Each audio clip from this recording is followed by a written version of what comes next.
You got to get snipped. I do. You got to get snipped. I got to get snipperino. I'm just scared. I don't want to. What if you ended up need to with get snipped? 10 kids? Once you have like That would be a once funny you have show six, too. 6 kids, I feel like 10 I kids don't is know why nothing. it would be fun. I don't want. Yeah, what would be fun about I it? don't know. I also don't want. I'm scared. I'm scared to get snipped.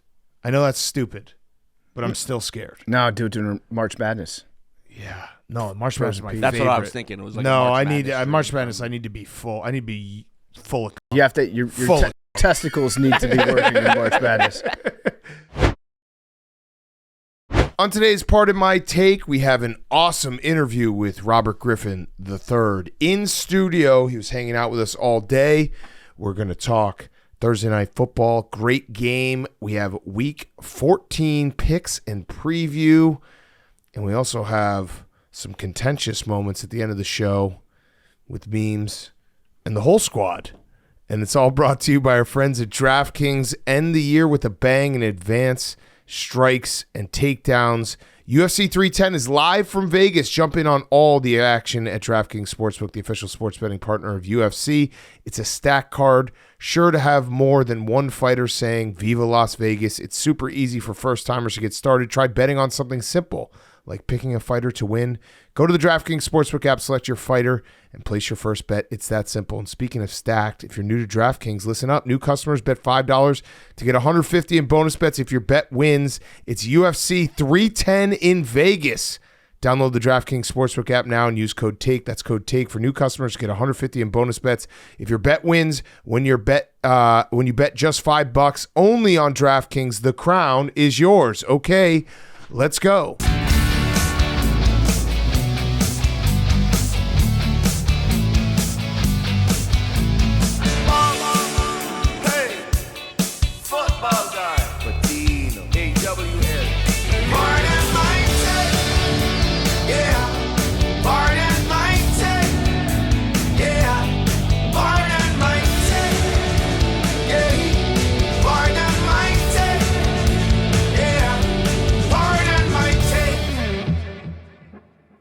Welcome to Part of My Take, presented by DraftKings.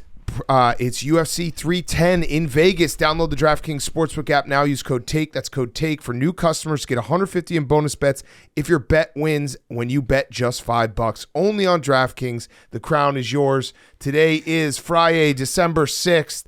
And PFT, I think Dan Campbell has an addiction. And his addiction is doing the craziest fucking shit at every turn. He's addicted to being a psychopath. He's insane. Insane. Dan Campbell is insane, and this was a rare instance where like it worked at the end, and I still think it was fucking crazy. He did two things. It was not only that, it was going for it on his own 30. Yeah.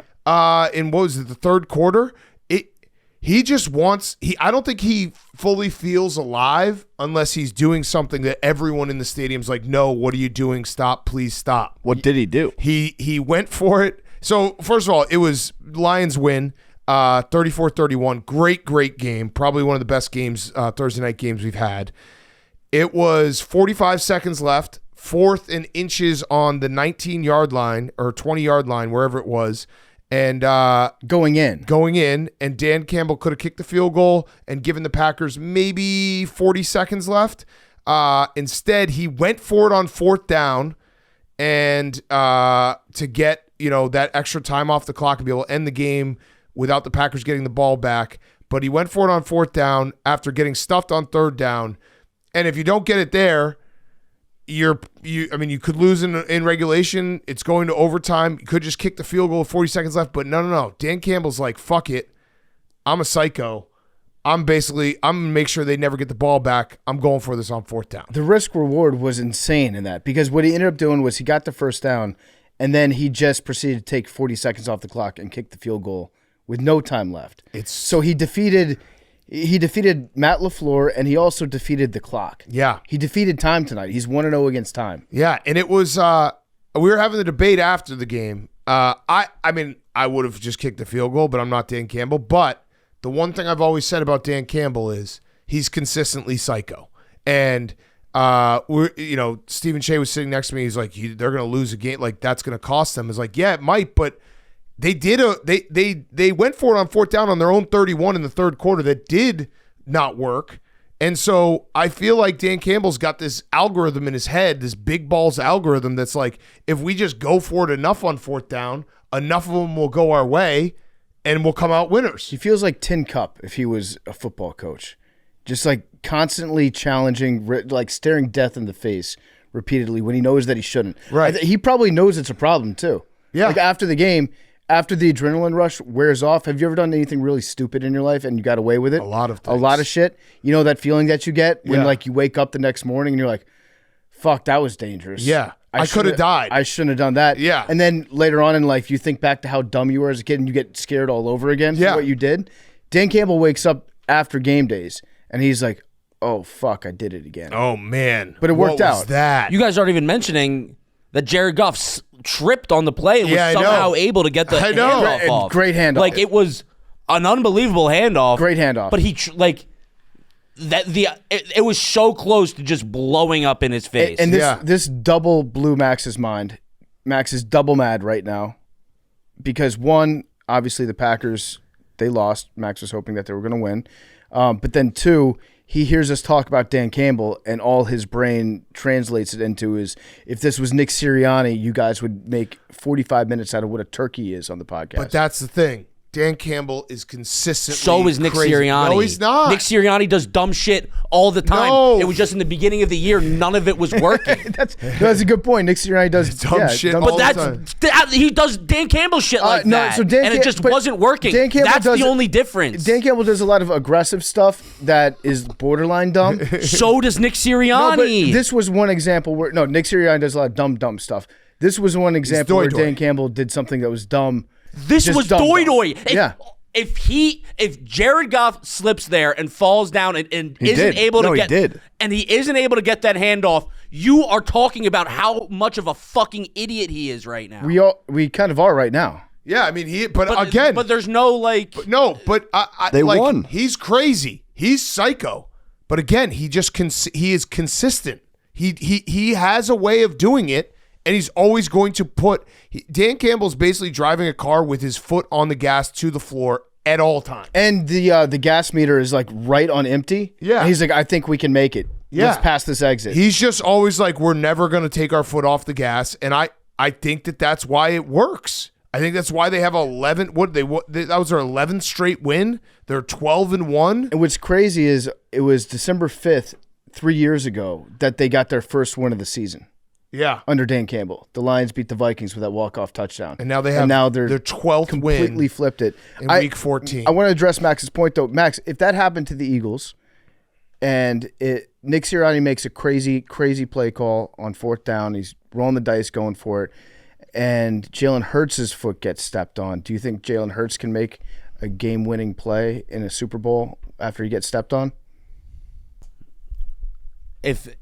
Or would if the he pass land had to 25 get yards stepped short? on and throw a 75-yard pass, I don't think Jared Goff would have been able to do that. Make the play. I just said make the play. Hand the ball off, yes. Make the play. Make the game-winning play. You're comparing a once-in-a-million Hail Mary to a handoff. Just saying. That's what you're doing right now. Jared Goff got it done. That's what you're doing right now. He gets it done. A Hail Mary to a handoff. Listen, I don't agree with going for it there, but again, that's just what he does. He's a psycho. And the guys love it, and they fight for him. And the Lions are the best team in football right now. And Max, here's what I should say. All right, one thing about the Packers I think are still I still have them in my problem territory where I think they could make a run in the playoffs. They can't have what happened tonight where Jordan Love had a slow start, and it felt like, I know that you blinked and in the third quarter they were up, but they were down 10 in the first half, and it just didn't feel like they had any rhythm besides that deep ball. So they got to get like started a little faster, especially in a playoff game. But so the Packers, I think, are fine, and they'll make fine by the way of like, I'm very nervous about them. The Lions, though, Max, the Lions are gonna lose another game. Yeah, but it doesn't matter. Like the Bills next week's basically a bye for them. Them losing that game means because nothing. in division, because it's. But then they got to play the Niners, the Bears, the Niners, and the Vikings. They need yes, one of those And even the Niners, I don't know if that gets it done. It needs to be. Max is obviously nervous because he wants the 1 seed very badly. Mm-hmm.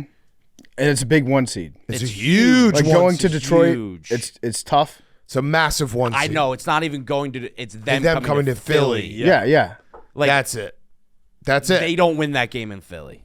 Not with the link. They don't win that game. The Lions are so good though. Yeah, they're so good. And Tim Patrick. And all their big games are at home. No, they have to go play at the Bears and at the Niners. But the Niners, Max at the end of the game was on his phone screaming, "All their games are at home. All their games the Lions are at only home. play home games. All their games are at home." That was me deflecting. That was me being. It's mad. okay. Yeah, you can be mad. Wait, so they have big games that are on the road? They're division games. They have the Bills at home next week. That's what. That's what really set it off. They get to play at home again. The scariest thing about the Lions too is just everyone gets involved. They had 6 guys have 5 or more catches tonight, and it's just every single guy contributes. And by the way, Josh Jacobs 3 touchdowns. He was awesome. Yeah, if you're the Packers, you're obviously upset that you lost this game. You're very upset because it was winnable, but you also know that like you can beat the Lions. You can beat the Lions. You're 0-2 against them, but you can beat them. Maybe Beatable. Maybe. Tough to beat a team 3 times. Tough to beat a team 3 times. Do you think the Packers could beat the Lions in Philly? Yes. I think definitely. Yes. If it was for the 1 seed? Yeah, for the 1 seed. Yeah. I wasn't paying attention. I'm looking at their away games right now. It's crazy. What's so crazy? I mean, it's just bullshit. How many are there? Less uneven, so they have less road games than home games. Damn, that's crazy. I have a question for you, Big Cat. Yeah. Does Matt LaFleur have an anger problem? What was he angry about? He's been very angry the last month or so. We almost fought a fan before the game. Yeah, before the game. This is from. I have his side on this. Dyer Carragher. Matt LaFleur just told a Lions fan on the field who was taunting in his face to shut the fuck up. I'm on Matt LaFleur's side. The guy was out there to do the big flag. I don't think you should be yelling at a NFL coach when you're doing the big flag. Yeah. Just respect America. I also don't I kind of like Matt LaFleur was fired up. I also don't think that this reporter should have reported on that. Yeah. Like, keep that to yourself. Yeah, keep it to yourself. You're a narc. But what was he mad about? He was mad the entire game. He's mad all the time now. I don't know what it is, but he's mad LaFleur. He's mad LaFleur. I think this was a very important game, and it was a great game, and I have one other note I had that's unfortunate. We have stood strong in the don't try to retire Al Michaels. His energy was not there for a game of this caliber.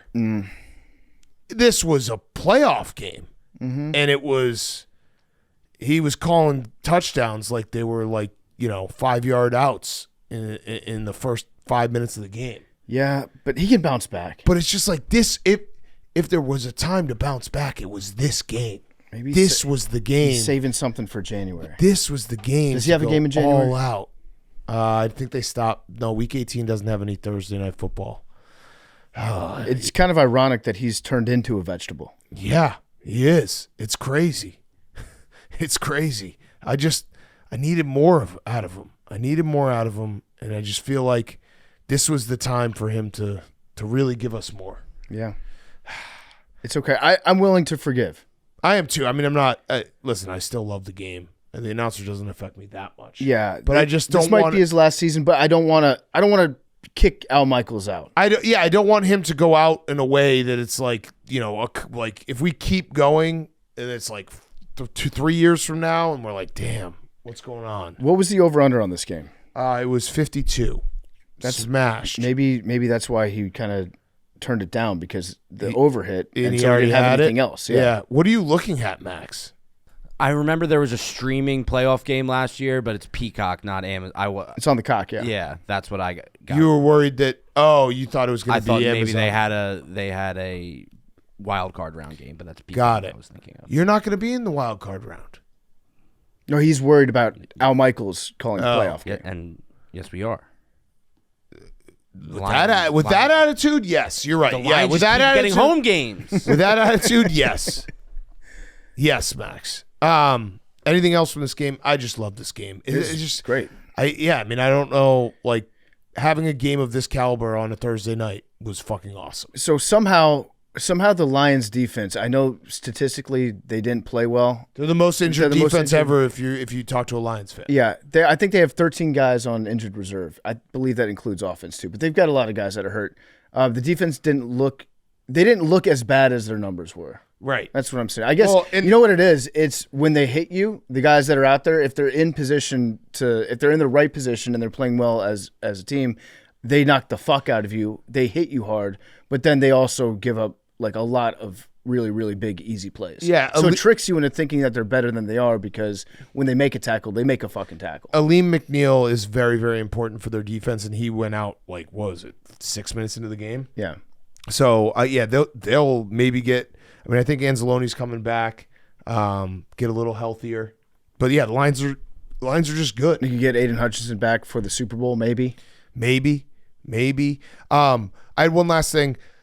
We didn't say it because we taped everything else earlier, but we did get the Spotify rap numbers, and thank you to all the AWLs. It blows my mind every year. Yes, it's crazy. Thank you very, very much. All the people tweeting us, all the people hitting us on Instagram, we don't take it for granted one bit. At the end of the year, I always think about it like, fuck, man, we have the best job in the world, luckiest guys in the world, and it's like all these people spend all this time with us, and it's not lost on us at all. No, there's so many podcasts out there that you could listen to. And as a podcast listener myself, you make that choice every single time. So thank you. Thank you for making that choice. And we love you guys and appreciate you. Yeah, Memes, you want to say anything to our fans? I love you. Okay, nice. That was good. What about to us? You guys are cool too. Oh, okay. Thanks. And PFT. Oh. And I'm cool too. Now this, PFT's here. All right, that was perfectly said. I've started a new tradition where I just hug Memes every time I see him. Yeah. And he just like recoils. Yeah. He doesn't like touching. He doesn't like touching. Hank, you guys, anything you want to say? No, yeah, love you guys. It's Spotify.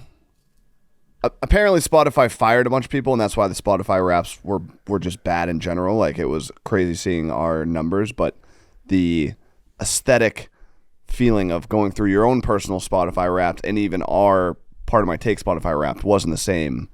And apparently it's because Spotify fired a bunch of people. Oh shit! That's very well said. I don't know why I just said really that. well I don't know why I just said that. I don't know why I just Thanks said to the that. I fans. don't know why I said that. Thanks to everybody at Spotify. You want to take another shot at it? Yeah, I mean, I just get weird when I get emotional. I our fans are the best fans in the world. We're not emotional guys. It's mind blowing that hundreds of thousands, if not millions, of people, listen and watch the show, know who we are.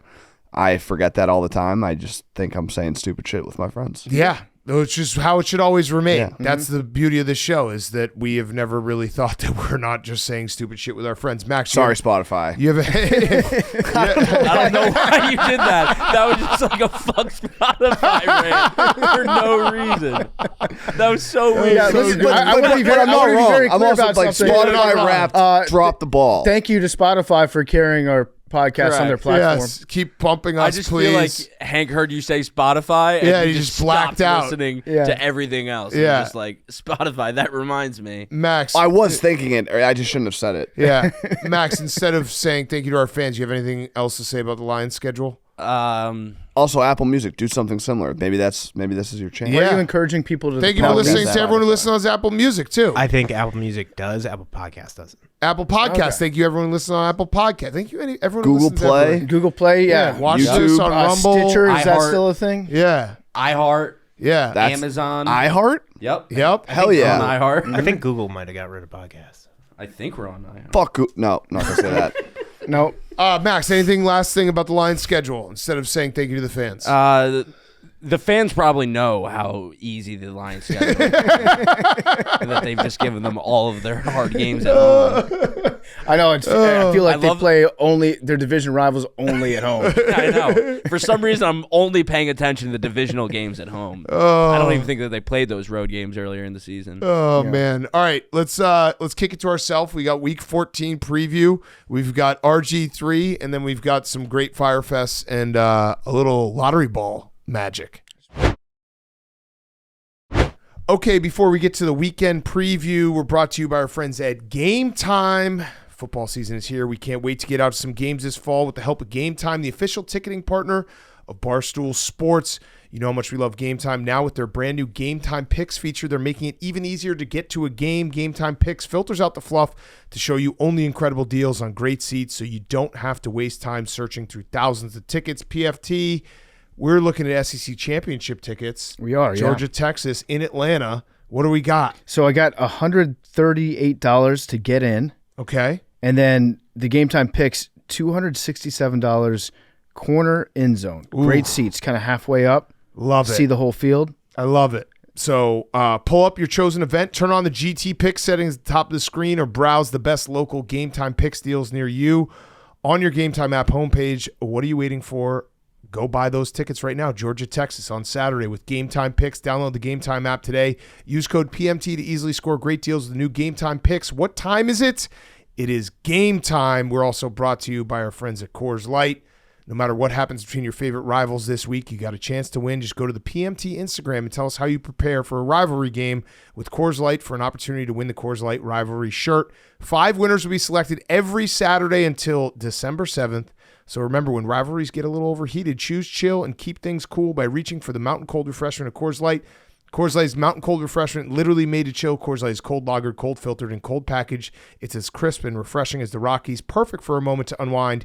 Even the biggest rivals agree when it's time to cool things down and enjoy the game, you choose chill, and then you reach for a Coors Light. Get Coors Light delivered straight to your door. Visit CoorsLight.com/take, or you can find it pretty much anywhere that sells beer. That's CoorsLight.com/take. Celebrate responsibly. Coors Brewing Company, Golden, Colorado. Get Coors Light delivered straight to your door. Visit CoorsLight.com/take. Okay, boys, week 14. It's getting late. This is not a great slate. We got 6 teams on a byes. Last bye week of the season, Broncos, Colts, Patriots, Commanders, Ravens, Texans. It has left us with, I would say, not the greatest groupings of games, but that usually is what gives us the most chaos. There's a couple good ones out there. There's a couple good ones, but you would agree there's also some ones that we'll go through quickly. Yeah, we can just talk about draft picks. Right. Okay, so here's I have them ranked in kind of order. One of the first ones that I thought was compelling. I don't know. This I think might be main TV. Falcons at Vikings. Yep. Vikings, Kirk Cousins revenge game. Kirk Cousins revenge games. Vikings -5.5. Over under 45.5. All in the DraftKings app. This is kind of do or die for the Falcons here because it feels like everything is trending in the wrong direction, and now you go up against a Vikings defense. Brian Flores knows Kirk Cousins from last year. He's going to blitz the fuck out of him.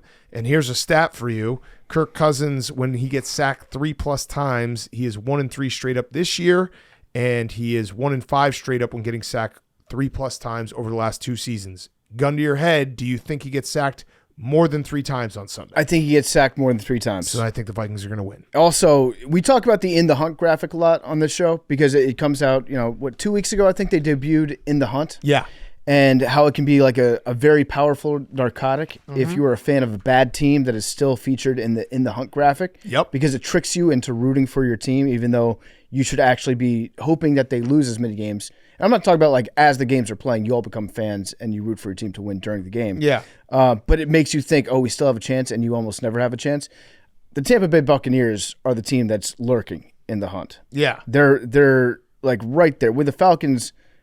If anything fucks up with the Falcons, the Bucs are ready to just take that division and run away with it. Yeah, the Falcons obviously have the tiebreaker because they beat them twice, but it is definitely, it feels like 2 teams going in the opposite direction right now. We talked about it, I think, 2 or 3 weeks ago when we were saying take the Bucs plus 400 to make the to win the NFC South. Yeah, he's just looking at the schedules and looking at how the Bucs are playing, getting healthier. Yeah, this could be. Given the fact that the Bucs are playing the Raiders and the Vikings are playing the Falcons, or the Falcons are playing the Vikings, this could be the week that the Bucs are now in first in the NFC South. Yeah, so Aaron Jones had a bad fumble last week. Yeah. And he's fixing it. He's trying to. I don't think he's in Kevin O'Connell's doghouse. In fact, kind of the opposite. They kind of nurtured him this week. Kevin O'Connell kept saying, like, I love Aaron. He's the best. Everybody loves Aaron. So what's the opposite of a doghouse? He's sleeping on the bed? Sleeping on the bed. Yeah, sleeping under the covers. Sleeping under the covers on the bed. Yeah. He owns the bed now. Ultimate opposite of doghouse. Yeah, so Aaron Jones, to fix the fumbling remedy, some guys carry around a football all week, and that teaches them not to fumble. He's been carrying around his children like footballs in his arms all week, teaching himself not to fumble. High and tight. I like this strategy. Has he been breastfeeding? I don't know if he has, but it would mean that Aaron Jones has 3 generations of Joneses on his body at all times, because he wears his dad's ashes in a necklace around his neck. Of Joneses. So a lot of Joneses. I like this strategy of carrying your kids around. I'd like to see how he does it though, because if it's a baby and it's reverse, I think that's even funnier, where it's the asses to his like chest. Yeah. So the face is out. So he's carrying it around. The baby gets kind of like a good POV. You think he's palming his baby's face? No, I would think back of the head. No. I'm saying he's got his hand on the baby's chest. Okay, got it. Yeah. So the baby can like look out, and he's holding it high and tight. That'd be kind of cool. But then he's exposing his baby's head, exposing the end of the football. He's carrying his baby like a loaf of bread. You don't know if his baby can't slide. That's true. Yeah. We should give credit because sometimes we get caught in the trap of like, hey, this guy stinks. This guy stinks. Matt Eberflus is an idiot. Sometimes some of us get caught in that trap. Kevin O'Connell has been elite in one-score games. So he is 24-9 straight up in one-score games, and it's the 3rd best win percentage for any head coach in NFL history. 7-1 this year in one-score games. He's such an awesome coach, and like that kind of is. If you had to pick a stat for what makes a great coach, it might be one-score games, because those are the games where blowout wins, blowout losses probably doesn't have a big factor of the coaching. One-score games when you have to make decisions late in the fourth quarter, that's the definition of a great coach, and Kevin O'Connell is that. Yeah, high-scoring one-score games. Yeah. Where do you stand in that? I think he's probably pretty good at it. And it's it's still weird to me that they didn't give him. He was like doing a contract before the season, and then they just stopped during the season. They said, we'll figure it out later. I think next year would be his last season as a head coach for the Vikings. I think that's what his contract is. Like, what more did he have to do leading to this point to make you feel, if you're the owner of the Vikings, like, this is our coach, we want to lock him up? You went on expert mode and was like, here, you want me to make Sam Darnold good? Josh Dobbs. Yeah. Remember that? Remember J.J. McCarthy? They should have locked him up. J.J. McCarthy's going to end up being the best quarterback from that draft class. Well, that's just what's going to end up happening after all this discussion, and then J.J. McCarthy's somehow going to be like the best player of all time. Is it going to affect him at all that they play on artificial grass, and so he can't properly ground himself before the games? They'll probably put a patch. Just a patch on? Yeah. Where you can also plant a flag if you get upset if you come in there and beat him? Yeah. But yeah, I like the Vikings in this game, and I do think the Falcons are in deep, deep trouble, especially because the way they lost that Chargers game, their defense finally showed up and had a great game, and their offense completely let them down. I don't know. I feel like it's slowly, the air is coming out of the balloon for the Falcons. And it is Kirk Cousins' revenge week, but talking to Kirk, he doesn't seem, well, he made it seem like he gets into like psycho Kirk mode, but I don't see a revenge game from Kirk. I see a turn the other cheek game from Kirk. Yeah, it sounded like when we did talk to him that it was the Commanders game will be more of a revenge game. Yeah, and really, what does Kirk have to be upset about? Like a revenge game for paying me hundreds of millions of dollars? Living an awesome life, the fans loving me. Yeah. Yeah. Okay, next up, Browns at Steelers. Steelers minus 6.5. Over-under is 46. Have you guys watched any of the Hard Knocks? I saw clips of it. I watched the first part of it the other night. I love Mike Tomlin more than anyone, I think, in the NFL right now. It's crazy how awesome he is. He gets in front of a room, and you just get pumped up. And then he was sitting watching tape. There was this clip where he's sitting watching tape. He's got his feet up on the desk. He's eating chili cheese Fritos, which are elite. Mm-hmm. And he's just like, yeah, we gotta get physical with them. He said some clip like, this running back here for the Bengals, he doesn't know your name today, but he better know your name on Monday. And I was just like, yes, let's go. Yeah. So yeah, he's the best. I like all the coach speaks. Like when they get up in front of the team, they're like, this NFL schedule has been designed to crush you. It has been designed to defeat you. And then was it Stefanski or was it Zach Taylor that was like, you guys want to be in the playoffs? Stefanski. He's like, you're already in. Congrats, you're in the playoffs. Yeah. That's exactly what you say to a team that you know is not going to be very good. Yeah. Like, congrats, guys. We made the playoffs because it's week 1 and everybody's in the playoffs. Yeah. But Tomlin, man, I get it. Like, just even I've obviously started to realize it, but I now fully get it in the fact that, like, watching him in front of a room, he opened up his house for the whole team for Thanksgiving. I like that. He's like, if anyone needs a place to go, come over to my house. And yeah, his big thing was either you're thriving or surviving. If you're just surviving, figure out a way to thrive. The league will figure you out. Yeah, it's great. Makes me feel like I'm in a locker room. Yeah, and then Jameis doing like practicing cadences with no shoes on in the quarterback's room was pretty awesome. He's the best. It's good. The AFC North Hard Knocks is very good. As for this game, fun fact, which I think I just memory hold because the Browns went and won a playoff game in Pittsburgh, but the Cleveland Browns have not won a regular season game in Pittsburgh since. Anyone got a guess? Baker?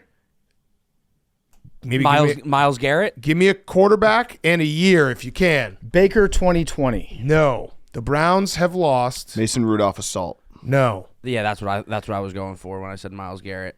The last time Spurgeon win. The last time the Cleveland Browns have Tim won Couch. a regular got it. Bang! 2003. That's crazy. 20 That's years. Because they won in the playoff game, so it doesn't feel like that. Yeah. Isn't that actually- insane? Was that a Yeah. COVID playoff game? That was the COVID playoff game. So That was Stefanski wasn't able to. He was in his basement. Yeah, that's right. Isn't that nuts? Yeah, that's very depressing. I don't know how for much Browns fans. how much you can count of COVID playoff game. Oh, also, No, we got to give that. Come on, Hank. yeah, it was late. They had fans there, probably first responders in the stadium. It was weird, but I'm gonna count it. You got it. Give Come it on, to Hank. you. Hate Cleveland.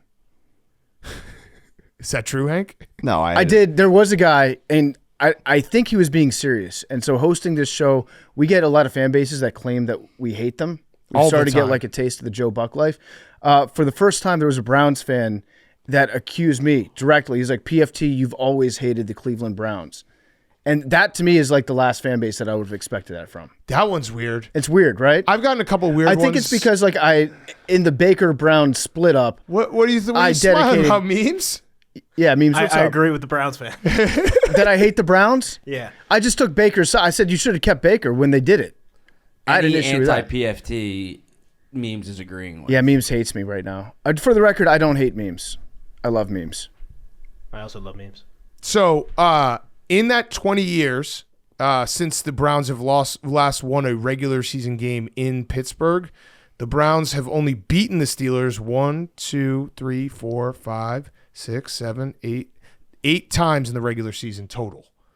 So it's been hammer and nail. And also coming off a very public win against the Steelers in primetime. Yeah. Very emotional win. Reverse. I feel like this is prime for a Tomlin shit kicking. Alex Highsmith is back. But I do hate the Browns. Yeah, you do. You do hate the Browns. I don't think the Browns are going to quit, but because of Jameis. But this is we are on quit watch for some teams right now. Yeah. Like this is definitely the part of the season. Also, did you guys see?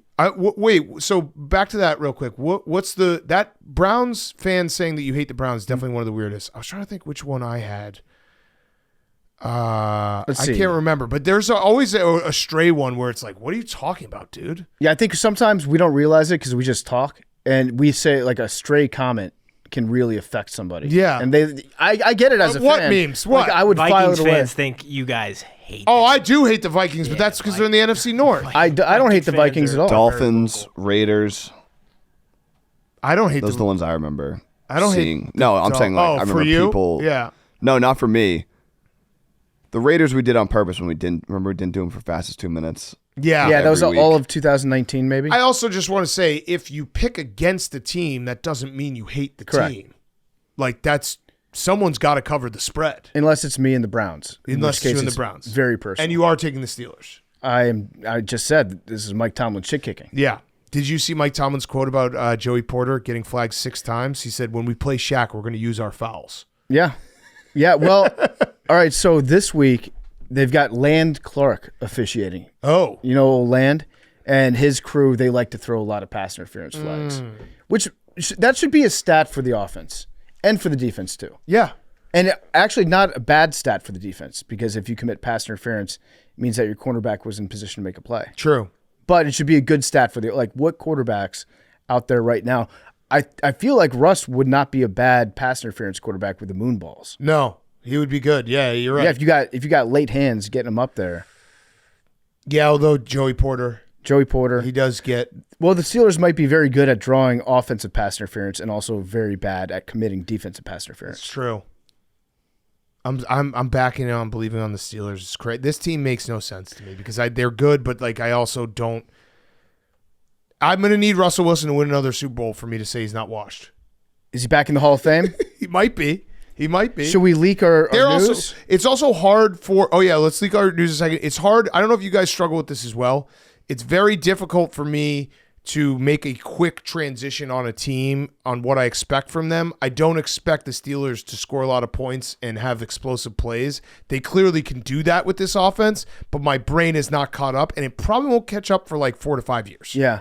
And we talked about this with Rgiii a little bit, but do you know what I'm saying? That you can get a vibe for the Steelers offense pretty early in the game just on how fast Najee Harris looks. Correct. Just on the eyeball test. Yeah. His like first run, is he doing the slow like 2-footed hop to the side and get tackled for 1 yard? Or is he like breaking it to the outside and hitting the hole hard? If he hits the hole hard on the first run, I feel like that's instantly Steelers offense will be good that day. Yeah, I agree. Yeah, you want to bleep it? Should we? Well, let's bleep it out. Can we bleep this out? What are you going to say, Max? Do you think that there's any chance of a divisional look-ahead game for the Steelers? No, because this is a game in the division. No, that's what I'm saying. Like next week, they go to Philly, play the Eagles, play the 3-win Browns. That's not their division. Why are we talking about the Eagles? Wait, so right what now? would be the look ahead? That the Steelers are looking towards the Eagles. No, because they just lost to the Browns, and they're in the division. But okay, it was a primetime loss. And too. also, if you watch Hard Knocks, they all take a lot of pride in division games. I didn't watch Hard Knocks. Okay, Mm-hmm. you don't watch football during the week. I watch it on. I'm going to watch tonight. Okay. There'll be a quiz. You sure you can do it? 1,000%. What is it on? What? Hard Knocks. It's on HBO. HBO. Max. It's literally on your app. Yeah. Who asked that? Someone asked that question the other day. I think it was Che. Oh yeah, that was a stupid question. He's an idiot. So should we leak this news? Yeah. But maybe let's just bleep out the second part of this guy's name. Hold on, I want to read this too because I was too busy today that I saw it, but I didn't process it. But go ahead, I'm going to read along. Okay, so me and Big Cat got a text today from a guy at Barstool named Rgiii. Bleep out the second part of that so they can't figure out who it is. He has been contacted by a representative from Russell Wilson. And he said, I was a day one believer. Everybody counted him out. I defended him. I'm so happy he's a Steeler. He's done so much in a short time. And the representative was very happy that Jerry was out there defending Russ. Jerry sent us a screen grab of this and said, oh my God, guys, don't leak this yet. And I was confused what he meant by what does he not want us to leak? That he's DM'd with Russell Wilson's manager? Yeah. And he said, well, don't leak this. And I said, leak what? He said, this thread. I'm going to ask for a meet and greet with Rgiii. Is that too fast? And I said, what would we leak? And he says, the thread, Eric, the messages. This is massive for me. And an update, this person said, have you met Russ yet? I want to make it happen. And then Jerry says, no, I want to so bad with 3 exclamation points. Also, I'm looking at this first time. He's hearting too many messages. Yeah, so he hearted every single one of her messages. I said, are you hearting every message? He said, yeah, is that too much? It might be too much. He might be coming a little strong. It might be too much. Because there's, I think, 5 messages from this person. He's hearted all of them. Oh, no, he's mad at me now because I told him we were going to maybe leak this. Well, we didn't leak it. We bleeped out his name. Yeah. Also, what would be the leaking of this? Yeah. Hello. Hey Jerry, we're live on PMT right now. We might have we bleeped out the second part of your name, but we did leak your messages. Is that a problem? Yeah, big one. Why? Well, because the meeting is set up. Oh, so it's getting set up, but I don't want to ruin the chance of that. No, Well, it's how would all this ruin positive it? stuff. if anything, this will actually make it like this person can't back out now because if they back out, it's like, hey, what did you do to Jared? You know what? I think you're actually right. Yeah. To steal a play from Providence Twitter, this is hashtag the meet and greet. Yeah. When are you meet and greeting him? That's up to her, but I think it's going to be sooner rather than later. Jerry, one what thing I game? noticed, why are you spelling it I don't know. MEAT and But greet? if I do the meet and greet, I want like full access. What does full access mean? Like all access, like No holds barred. Pre-post. Pre-post? Pre-game, post-game, game-worn something, gloves or cleats or something. Why don't we start with just meeting him? Good. That me fair. Okay, that's fair. What dates are you looking at? She's the one looking at the dates. All right, but you can't miss streaming. Yeah, we'll have to. Yeah, we're gonna figure everything out, D. Okay. All right. So, but it's been leaked, but that's okay. It's put pressure on him. Pressure makes diamonds. Yeah. There you go. Rusty Riders. Jerry, who do you like this weekend? You like them to cover? Steelers or Browns? I think they win by 25. Oh, wow. Okay. All right. Thanks, Jerry. See ya. You got it. All right. Bye. All right.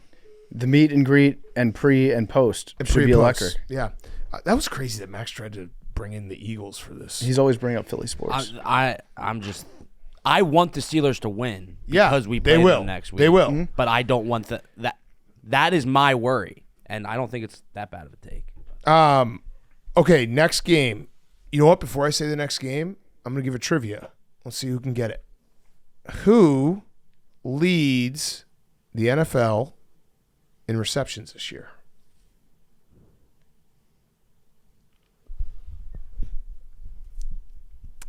Adam Thielen. He's been hurt for so much of the year, Hank. PFT? This shocked me. I got it wrong, so don't feel bad if you get it wrong. I got it wrong when I saw it. Is it Garrett Wilson? It is not Garrett Wilson. Any guess in the booth? Memes is a good one. Brock Bowers? It is Brock Bowers. Memes knows ball. How Brock Bowers and so we're going to do Raiders at Bucks minus 6.5 over under 46. Brock Bowers is first in receptions. He's fourth in yards. I know that it will go to a quarterback, but Brock Bowers is the best tight end in the NFL. He should win Rookie of the Year. I disagree. I understand why you have to disagree. I just, in principle, have to disagree. I know. I understand why you have to, but you see what I'm saying? Like, he is literally the best player at his position in the NFL as a rookie. Well, it's also the fact that the Raiders don't really have anything else. Correct. So their opponents know that they have to get him the ball no matter what. And they have not great quarterbacks throwing him the ball. And they're still getting him the ball. He's that good. It's Do you think the fact that he literally doesn't look like a rookie? Maybe. In and out of his helmet? Maybe. That has something to do. It's like, oh, this guy, he's basically like a BYU player playing against other guys. I was just trying to figure out ways to talk about the Raiders without being a big bummer. Yeah. No. I mean, Brock Bowers is that. Brock Bowers is awesome. Yeah, he's incredible. Do we think Mike Vrabel's going to be the next coach of the Raiders? No, because I think he's going to the Bears. I think he might be the next coach of the Raiders. Brady. Yeah. The Brady connect. Doesn't it feel like that, maybe? I have no idea how the coaching shit's going to play out. I think the Bucs will probably win this game, though, and maybe cover it. Because it does feel like the Raiders, that was everything on their season against the Chiefs. Yeah, they everything's going good for them right now. Everything's looking good if you're a Bucs fan. Yeah. I know it was close against the Panthers. And Baker's banged up. He hasn't played great in the last couple games. But Mike Evans had that sick catch. He did. Also, why would you replace a former, defensive stud players coach with a former defensive stud players coach? Because Mike Vrabel's a really good coach, and Antonio Pierce, who we like, maybe isn't. Is that a fair answer? I guess. If you're going based off... I mean, Antonio Pierce is one... I know the team is bad, but I think Mike Vrabel's a better coach than Antonio Pierce. Yeah. Antonio Pierce would be so pissed off if a Patriot took his job. Yeah, he would. Maybe Jets, too. I saw there was a Jets Mike Vrabel conversation. Well, that should happen. I did see that. He wants control of the GM choice, and then he would consider. So he wants to pick the GM. He wants control, and he doesn't care what Bill Belichick thinks about Woody Johnson. That's what the report was. I mean, that's smart to demand control. I don't think he's going to come here. No, I think he might be the Raiders head coach. coach. Wait, does Vrabel, he says that he wants control over who the GM will be, or he wants control over personnel? That's what the tweet was. He wants to choose the GM so they're on the same page. Got it. Okay. Got it. Yeah, the Bucs. I think Monday morning the Bucs are gonna be NFC South, top of the NFC South. We get a pirate off in this game. Yeah, big time. I like the Bucs. Yeah. Okay. Panthers at Eagles. Eagles minus 12.5, over under 46. I'll say it. I think this is, if the Eagles have to win this game by a lot for me to take them for real. How much is a lot? They have to cover. If I want to take them for real, this is kind of a huge game. Trust tree? Yeah. I said the look ahead thing because I'm worried about a look. You're looking ahead, but it's not divisional. I know, but then I added a divisional thing because I thought that made sense, and it honestly made no. It made was it the worse. opposite. It was the opposite. No, it was dumb, but that was me projecting. That was me projecting my own insecurities. Max, would you ever think playing against the Giants, you would look ahead if you had the Steelers? No, but yes. Honestly, yes. Max, can I make you feel better about this game? Because I think the Eagles are going to kill them. But everyone thinks the Eagles are going to kill them. No, I actually disagree. I think there's the Panthers have covered a couple games in a row, so people are kind of wise to the Panthers aren't as bad as they used to be. The Eagles' defense is elite. They're top 5 in total defense. They're also top 5 in run defense, which the Panthers are going to want to try to do, which they won't be able to do. And then the Panthers' run defense is 31st in DVOA. I think this could be the game that Nick Sirianni goes video game controller and tries to get Saquon the MVP. That would be elite. That would be awesome for me. I actually think we should contemplate for our TD parlay Saquon 2? Saquon 2. The problem with that is if this goes according to plan for the Eagles, it's going to be a blowout, and then Barkley might not stay in the game. But I think they're going to I'm not basing this off anything, but I'm just taking a guess. Could we potentially see, instead of the tush push at goal line, Saquon trying to get some TDs? Fake tush push? No, or just Saquon just running the ball normally and scoring that way because the Panthers defense. But I'm just saying, I could see the fake tush push where they fake it and then pitch it to Saquon going to the outside. Okay, but it's just Saquon, his numbers are there. Maybe needs a couple more TDs because Jalen Hurts has vultured some, so they might just pump him up a little bit this week. Max, do you think that the tush push is getting back to pre-post Kelsey levels of effectiveness? No, it went. There was a couple weeks where it was bad, but that was because Jordan Mailata wasn't there because Jalen Hurts always goes towards Jordan Mailata's side. So it's just as, with Mailata back, it's still elite. Just as effective. I feel like you have some sort of stat to tell me that. No, this is not a trick question at all. I'm just curious. I think it's 90% as effective with Jordan Mailata. Does it still give you that same rush that you used to get? I mean, I still have zero. I still get just as excited if we're 3rd and 1 or 4th and 1. You wouldn't be more excited if it was Jason Kelsey? It really, I still kind of have that. You're just having me put bad tape out there right now for when it does get fucked up. But I still have 95% of the comfortability that I did last year when it's 4th and 1. I'm not worried. 95? Of last year. I've realized what it is with Max when he gets stuck in his sentences in his own brain. It's because he is actively thinking about whether or not his answer is going to give us something to make fun of him for later. Correct. You guys have ruined But he doesn't realize that no matter what his answer is. Yeah. Sometimes we just have conversations, Max. Because 95%, that seems that's pretty good. But there's also 5% where that could be game of inches. Ever heard of that? Yeah.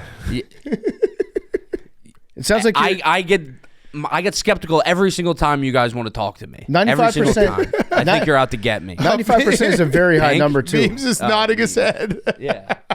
I thought you were looking at Hank when you were looking at me. Memes reactions are so funny in this episode. Yes. Here, Max, I got a good stat for you. Teams off overtime are 44% against the spread over the last decade. So 44% against the spread's bad, and the spread's 12.5. So even if the Panthers cover, the Eagles can still win comfortably. Eagles are going to win this game, Max. I would love to be 45% against the spread, by the way. Yeah, me too. Yeah. Oh my God. You said that, and I was like, that seems like kind of good. Yeah. That's basically making money. Yeah. This is the non-NBA Cup division. Yeah, Max, you're going to win this game. Yeah, no, I think we're gonna win. I'm just worried it's gonna get.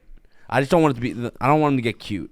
Yeah. Mm-hmm. I don't want them to get cute. They're win every game, especially because I could see we're gonna be taping after this. The Lions just lost. The Eagles are playing for You're so bad at this, Matt.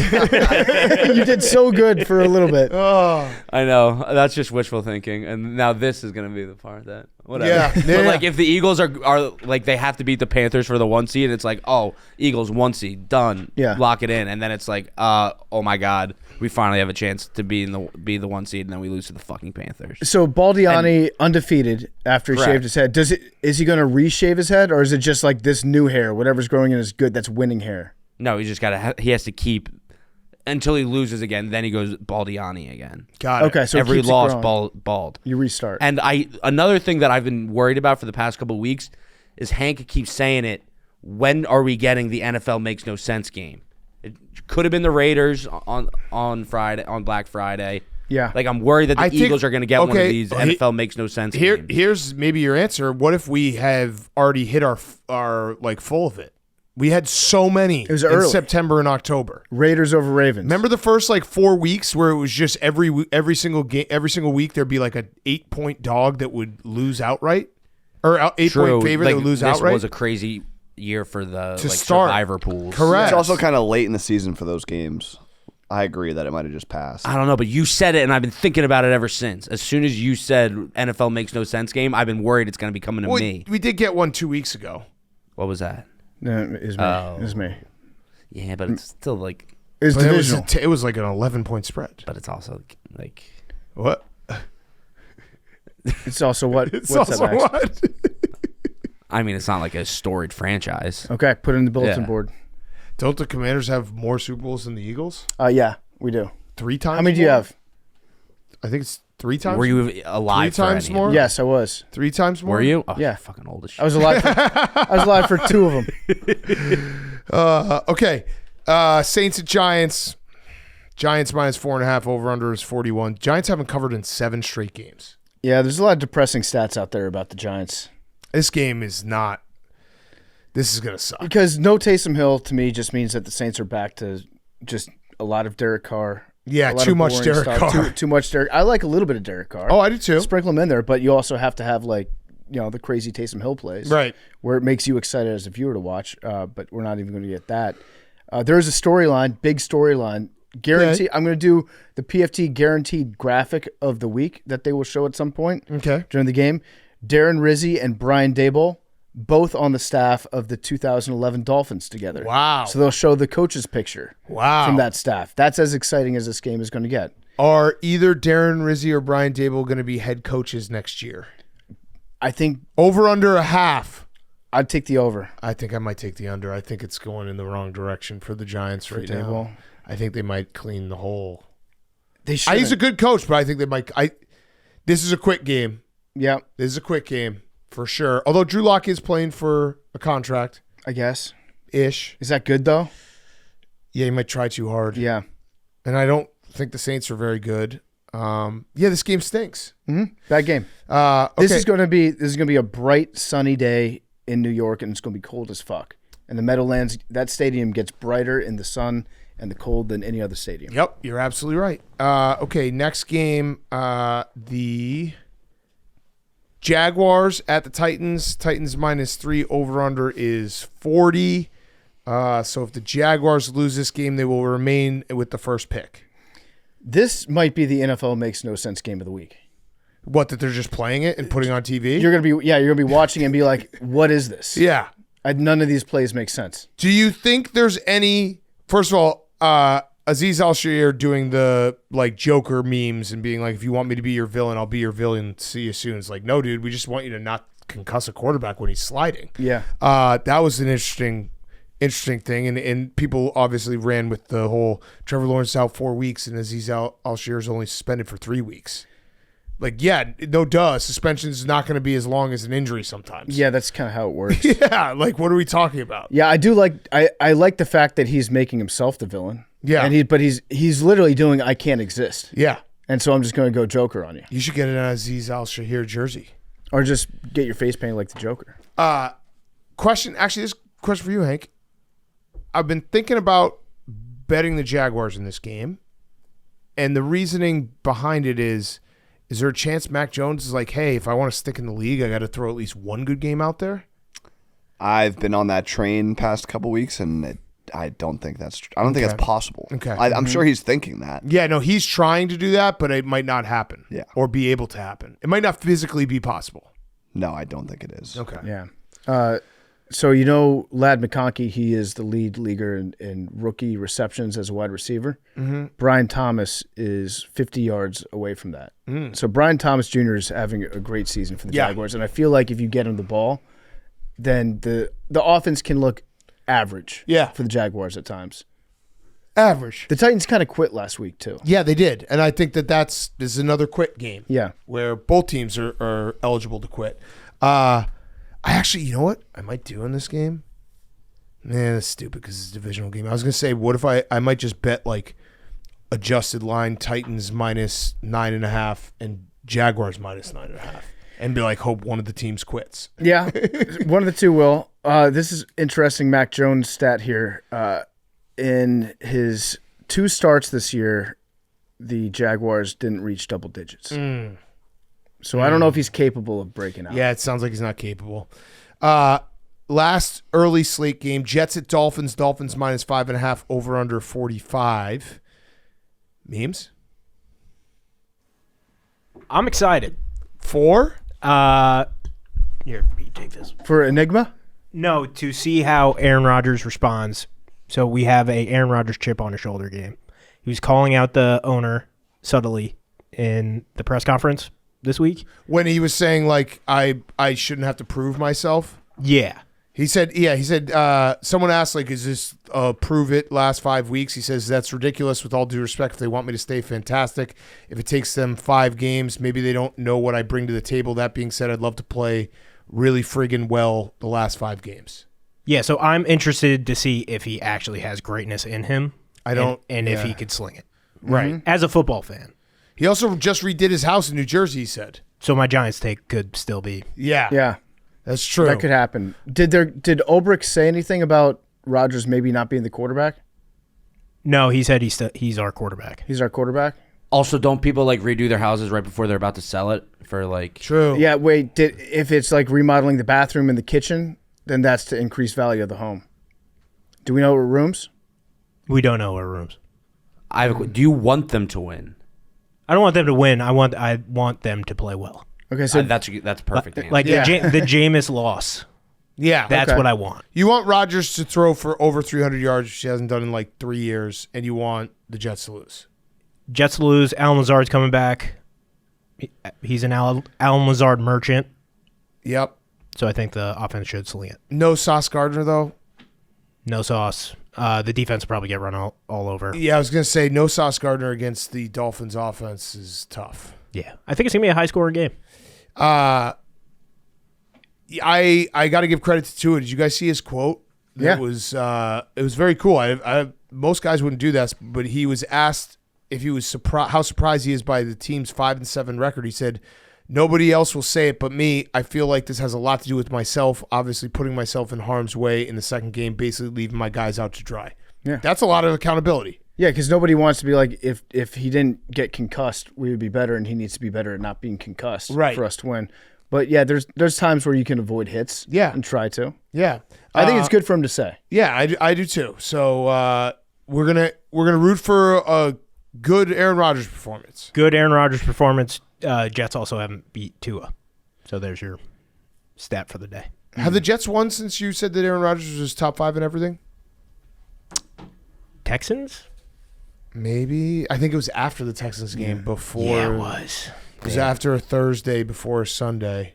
It feels like you're really attacking Memes here, Big I'm Cat. not. I'm just asking questions. He's just a solid Jets fan. He's been through a lot of shit. He's trying to find silver lining. We should applaud this optimism. Memes. We should applaud this optimism from He's Memes. patronizing. He is patronizing. I'm not patronizing you. I like your take, Memes, that just have Rodgers show that he has some life but lose the game. That's it. Show you're still good at football. Don't go out sad. Right. Are you going to be watching his Netflix special? Yeah, I think so. Nice. So more torture for yourself. Yeah. There's never been a bigger dumpster fire of a team that's provided as much like documentation of how things are falling apart as the Jets have recently. Yeah. That's what makes it feel even more like mean and pointed, where it's like a normal bad team you can turn your head away from, but with the Jets, they're like, well, you have to consume all this brand new content that we have coming out.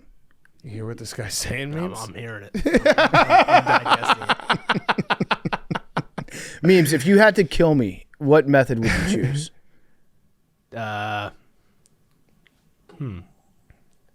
Max wants explosion. Yeah, bomb. Mm-hmm. Not a big murderer. I feel like you'd poison him. It's a small murderer. That's what chicks do. Yeah. Chicks Not a small poison. murderer either. Maybe just beat his brain to pulp. Memes already has released his playbook on death. Yeah. It's explosion. Yeah. I just have a feeling Memes might show up dressed in all black with a mask and a backpack on, and that happens. Memes. Avenge me. Memes, don't do this to PFT, okay? I'll think about it. Okay. All right, afternoon games. We got 3. Sucks we have 3 again. Seahawks at Cardinals, but again, last bye week. Seahawks at Cardinals. Cardinals -3, over under 44.5.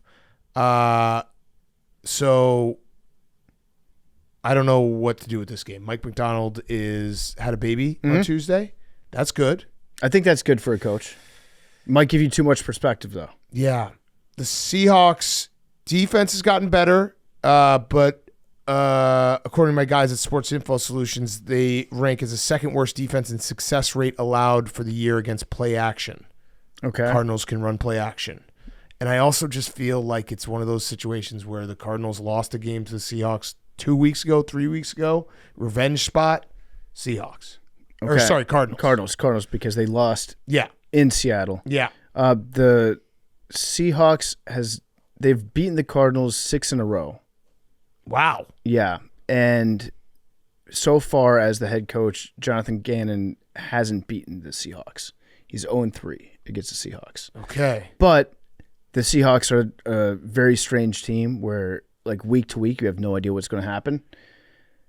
I like the Cardinals, and I like it low scoring. I do too. Maybe a little just heavy Connor running game. Yeah. This might be like the James Conner 3 touchdown game. Without a dog in the fight, I want the Cardinals to win just because I want the NFC West to be a clusterfuck all the way to the last game of the season. Where we have no idea who. Yeah. By the way, breaking news. Breaking news. Miami Dolphins wide receiver Tyreek Hill just had a baby girl. Hill now reportedly has 10-plus children in 30 years of life. Oh, wait, that's December 2nd? What does 10 plus mean? Yeah. How many is that? I don't know. I'm just reporting this tweet. Is it 11? Once you hit double 12? digits, it doesn't When you matter? said the other baby thing, Triggered it. triggered Okay. memes to say, show them this. So we should maybe bet Tyreek Hill? But he has so many. Well, Right. he scores a lot of touchdowns. How many times has he scored on a baby That's birth? a great Maybe point. that's why he scores all those touchdowns. Somebody out there 10 smarter plus. than me figure out those facts. 10 plus. Because lot. I feel like That's also not a number. Like, why is 10 there, plus. What's That means the number? that means at least 11. Does it? When you throw the plus in there, yeah. But if you Or is it just like that's the most babies that you can have? So you Like when you you're- count each individual baby, and then once you hit double digits, it becomes 10 plus. like when you're you're betting on something on DraftKings and it's 10 plus, it could be 10. 10. Yeah. 10 hits. 10 plus children. Maybe it's just an adjective like they're really awesome children. I mean, his 10 plus children. sperm are just as Yeah. just as fast as he is. Close to a whole team. All right. Afternoon game number 2, Bills at Rams. Rams plus 3.5, over under 49.5. This is a very important game for the Rams. They need to win this game. Otherwise, they're in trouble. Also, just a shout out, Sean McDermott, Josh Allen. If the Bills win this game, Sean McDermott will be the fifth. That will be his 5th straight 11-win season. The only coaches to do that are Bill Belichick, Tony Dungy, Andy Reid, and Tom Landry. Pretty good company. Yeah, really good. That's Bill Belichick with Tom Brady. That's Tony Dungy with Peyton Manning. That's Andy Reid with Patrick Mahomes. That's Tom Landry with Roger Staubach. That's pretty good company. Yeah, it's really good. He's been an elite regular season coach. I like the Bills in this. I think the Bills are a better team than they've been given credit for all year, and getting Matt Milano back on defense Yeah. and shoring some of that up. I think I really, really like the Bills this season. I think that they're kind of a slept-on team. I agree. Hank, Rams in the Hungry Dog? Yeah. Yeah. Letdown game. Yeah. Why is that? Travel? I just think this is I don't know if the Rams can win this game, but 3.5. The Rams have to win this game. Like it's the kitchen sink game. Sean McVay throwing everything at the wall.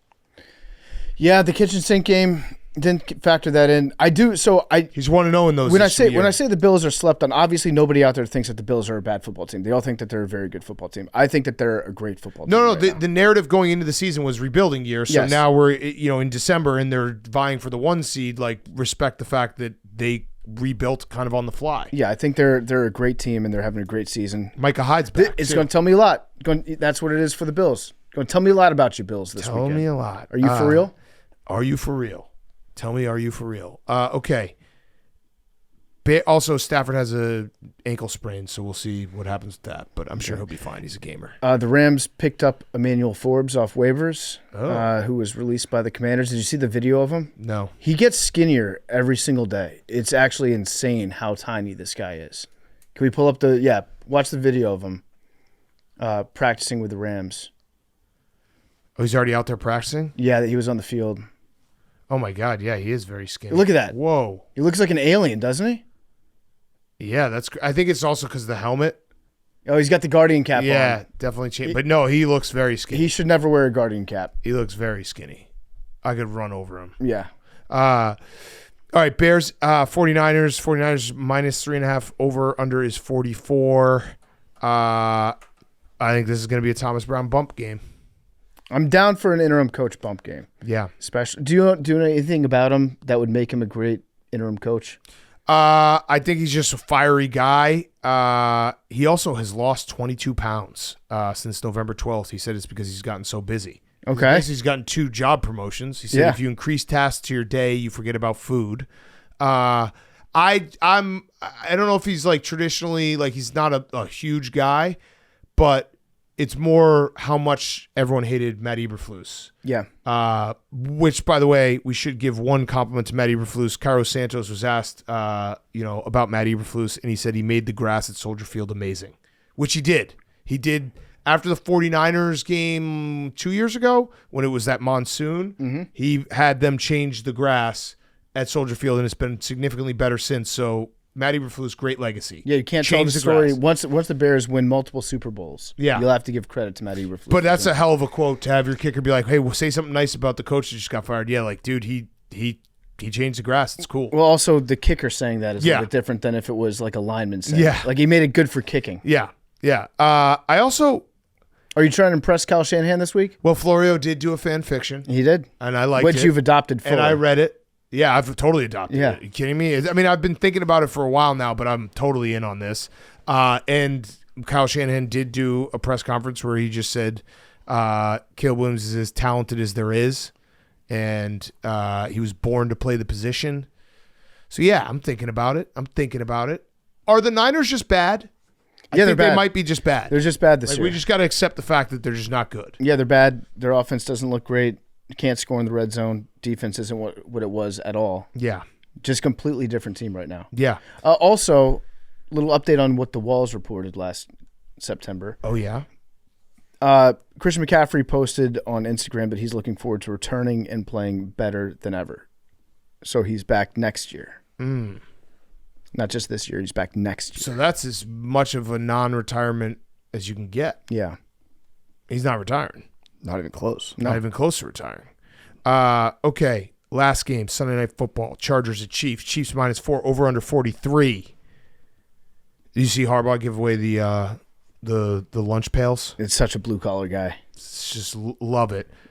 I unfortunately think this is the Chiefs' spot. So the lunch pails, they said, what, stalwart was on one of them? Yeah. That's a Harbaugh word. That is a Harbaugh word. Harbaugh read that in like a Hemingway novel and was like, I'm putting that on there. Yeah, stalwart. Ladd McConkey might not be playing in this game, which that is a very significant injury for the Chargers offense that is limited to begin with. Yeah, so his knee and his shoulder is fucked up. Yeah. Harbaugh was like, he went as long as he could go. Yeah. And then he came out. Thank you for your service, Ladd. Yeah, they're the Chargers, when Ladd McConkey's targeted, is 0.55 EPA per play, and when he's not 0.08.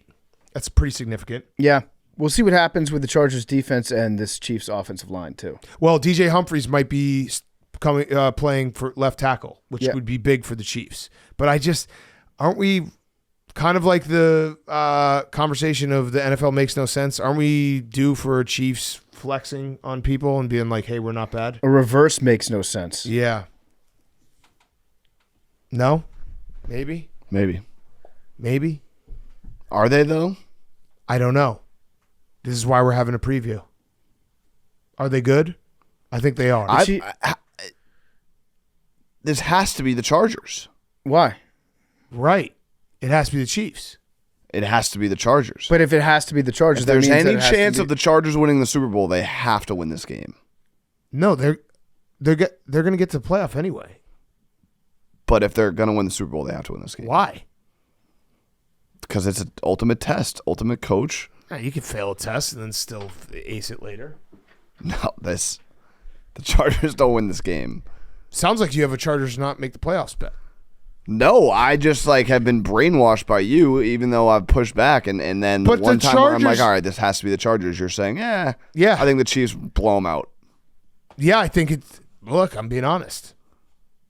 I never said the Chargers would win every game. It's good to hear you be honest about the Chargers. I never said they were going to win every game. I don't know what you're doing here. What do you mean? It's nice. I never said the Chargers were going to win every game the rest of the way. I think the Chiefs are going to win this game. But the whole thing is we got to get to a good number. I understand. Once they get to the playoff, the Chargers have to win. We got to win a game. Win a playoff game, and we'll have a great number, and then we'll flex on Hank on our cash out. Wouldn't they be much more likely to win a playoff game if they won a game like this?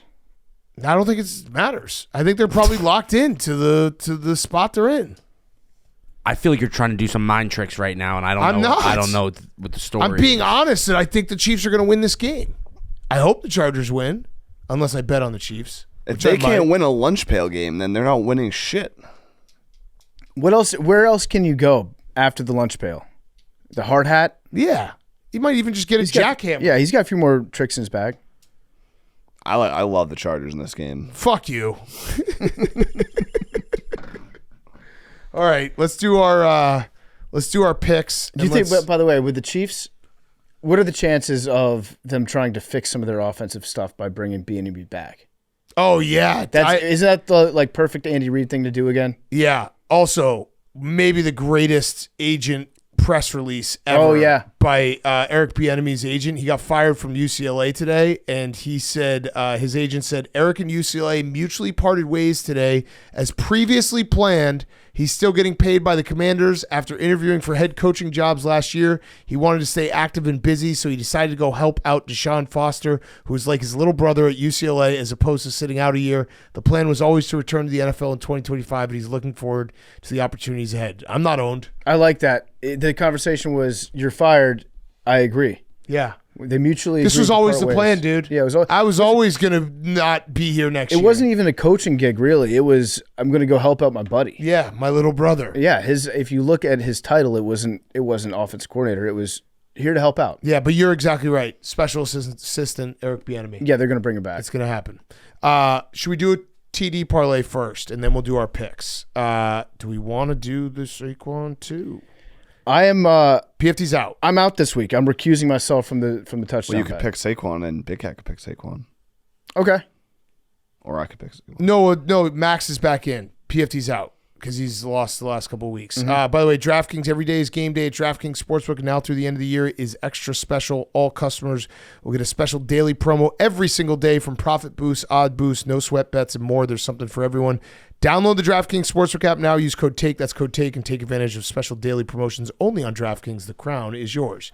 2 plus is only plus 180. All right, so we shouldn't do that. So we need conviction. It's Hank, and Max. Can we get some conviction? Can we get some conviction together, boys? Bijan. Okay. Max. I will go. I'm not gonna lie. I thought PFT was gonna go. I will go. This is no conviction. God damn it. You go, and I'll find conviction. No, I'm doing. I'm gonna do a last one. Or are you gonna do a late game? I want to do a late game. Sure, I can do it. I can find a late game. No, I'm gonna do a late game. So you do an early. Okay, fine. I'll do an early game. He's so Tyrone bad. Tracy What are the odds? plus 140. Okay. Someone's got to score. All right, I'll take Josh Allen. Yeah. All right, let's see what that. Tyrone Tracy is Also, plus 140. someone doesn't have to score.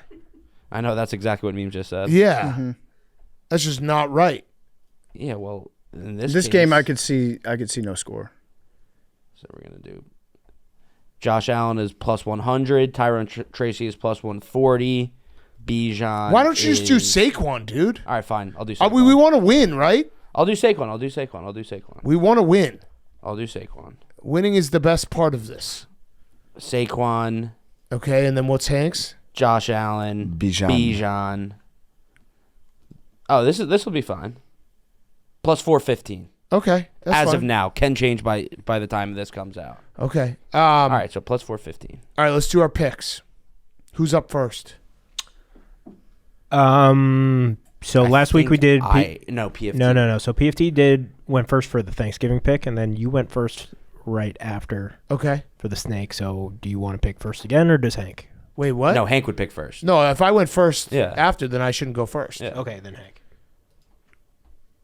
Hank. I will take. What's the records? Are me and Big Cat close? I think we're all bad. Big Cat 13-14, Hank 12-14-1, the other co-host 11-16, Max 10-16-1. I will take the Jets Dolphins under 45. Okay. All right. I'm going to take the Bengals minus 5.5. I'm going to take the Jets Dolphins over 45. Oh, that's too bad. He was trying to leave that for me. He wanted me to go head to head with him. Sorry. I'm gonna fuck that up, dude. I'm gonna take the Bucks minus 6.5. Bucks minus 6.5. All right, I'm gonna take. I'm gonna take the. Shit. I'll take the Bears plus 3.5, and then I will take the Falcons Vikings under 45.5. I'm gonna take the Seahawks Cardinals under 44.5. I'm going to take the Titans minus 3 against the Jags. I'm going to take the Browns Steelers over 43.5. And I will rock with Jim Harbaugh and the Los Angeles Chargers plus 4. You love them. Good pick. Great pick, Memes, by the You way. love them. What was Memes' pick? He took the Browns Steelers over. Oh, nice. Love that pick. What? It was a good pick. I was going to take it. Patronizing. If I had a third pick, I would have voted for Obama a third time if I had a chance. All right. You guys should just pick for each other for the rest of the Yeah, you guys should. Oh. No, that's not good for me. No, that would be great. Would love to see PFT on a bachelor party. What is that supposed to I don't mean? know what that means. I don't know what it means either, but I said it. Yeah, you did say it. Sounded cool. All right, before we get to Rgiii, awesome interview with Rgiii, by the way. Fancy Fuckboys. This segment is brought to you by Body Armor, real hydration, real ingredients, packed with electrolytes, vitamins, and nothing artificial. Body Armor sports drink has a great tasting flavor like strawberry banana and blue raspberry. Not only do we hydrate with Body Armor, but some of the best athletes in the world do as well, like Christian McCaffrey, Joe Burrow, and Sabrina Ionescu. Get yours today at Walmart or local grocery store near you. Hey. Hey, yo, what's up? It's Ryan Ricotta. Hey, Ryan Ricardo. Ryan Ricotta. My stardom this week, candy corn. Candy corn. You like candy corn? Get it on sale, 90% off. Great, delicious snack, great for the holidays. Underrated, overhated. Overhated. Get some leftover candy corn. Get you some candy corn. Great value out there. This is the Fantasy Fuckboys. We're looking for value. Speaking of value, my Sidham, Hawk Tour. Yeah, what that was happened? mine too. What happened? She just had a bad podcast episode, so I disagree. I'm putting her on the bench. Rug pull. She's got to do a little better with the podcasting. She also might have started a cryptocurrency scam, did a rug pull. I don't even know how that shit works. Oh, called the rug a pull. rug pull like what we did to my friend Maury in his wig shop. Yeah, exactly. Rug pull. My sleeper, University of North Carolina. Yeah. Tar Heels. Beautiful school, beautiful campus. You can only root. This is what I love about this Some rivalry. great You can alumni. only cheer for UNC or Duke no matter what. You can't split them up. Why were you saying that they're a great team? I just think it's a great school, great program. It'd be a great place to end up. Oh, interesting. I'm sleep. You know, people sleep on UNC, and I'm just telling you, it's a great spot. You would look good in Carolina blue. Who wouldn't? Yeah. Great color. Yeah. Okay. House divided. Between Hank and Hank. Hank and Henry. Which Henry's Duke, right? Hank is UNC. Yeah. David is Duke. What? My father. David Duke. David Duke. David, my father, David- went to Duke. Yeah, but David Duke. David Duke. Bad guy. Bad guy. Disavow. Bad guy. Is he a football player? No, he no, was- he's or no, not. basketball player? No, Providence, but we're talking about the other guy. Yeah, the other guy. KKK. The other wizard. Not good. Yeah. What's up, fuckheads? This is Michael Thomas Anthony Vincent. Oh, what's up, Michael Thomas Anthony Vincent? MTV. MTV is what they call me. This week, I'm starting drug testing. Oh. Starting drug testing. Narc. The NFL has just lowered the threshold for the amount of marijuana that can be in a player's system. So they're saying, hey, just don't take a hero dose on weed and we won't get you in trouble. But they're also saying if you post a picture of your drug test on social media, you'll be fined $15,000. Yeah, that's bad. So we're not going to get those posts from guys that have great games out of nowhere and then take the picture, put them online, be like, oh, imagine that, random test. Yeah. My cool throne is super fans in the not cool throne. My sit-em is super fans in the NFL. A story just came out that super fans are now selling jersey patches on the super fan jerseys and making $2,000 a week. Like NASCAR drivers out there. It's supposed to be about the name on the back of the jersey, the name on the front of the jersey, not the name right beneath the name on the front of the jersey. Got it. And then my sleeper this week, big time sleeper, I'm talking shorts. It is so cold outside. It is unreal. It was 0 degrees the other day. I went outside in my shorts to put the Christmas lights up. I almost froze to death. My balls up in my belly. Oh, in the belly. Belly balls. Knees weak. What's up, fuckers? It's Maxi Delenti. Hey, Maxi. My stardom this week My asshole? is sandwiches. I make a mean sandwich. I made sandwiches for everyone today, yesterday, tomorrow. Look at it on PMTV. Look at it on PMTV. Max's Deli. My sit-em is going to be the fake George McCaskey Twitter account that everyone's buying because he's got a blue check mark. Stop tagging everyone in it. It's not really George McCaskey. I don't even think he knows how to work a phone, let alone the internet. And my sleeper is the Georgia Bulldogs because they banned Bevo from the SEC championship game. That's fucked up. Yeah. Why? I don't know. Mad cow disease? What's ever happened between those two? Yeah. What? Remember mad cow disease? Yeah. Remember that? That was wild. Yeah, there were a lot of rumors out there. You just ate meat and then you went crazy? Well, Danny Boy Kane, I think, had mad cow. No, he did not. Never. Max, why don't you make us sandwiches once a week? I could do that. I'd be happy to fund it. Every other week. I'd be happy to fund it. Okay. Max making his sandwiches and tuning into the PMTV, it was basically like watching a kid with like a spinning toy where it's like a sensory, like you need to have a sensory break. That was him like spreading the sauces and everything. He was just sitting there having the time of his life. They were really good sandwiches. I was concerned at how good they looked. Yeah. Like you really took your time dressing them up. Yeah, he did it. He did a great job. All right, let's get to Rgiii. Awesome interview with Rgiii in studio. RG3 is brought to you by Uber Eats. It's football season. Uber Eats is dropping undefeated deals on all your game day favorites.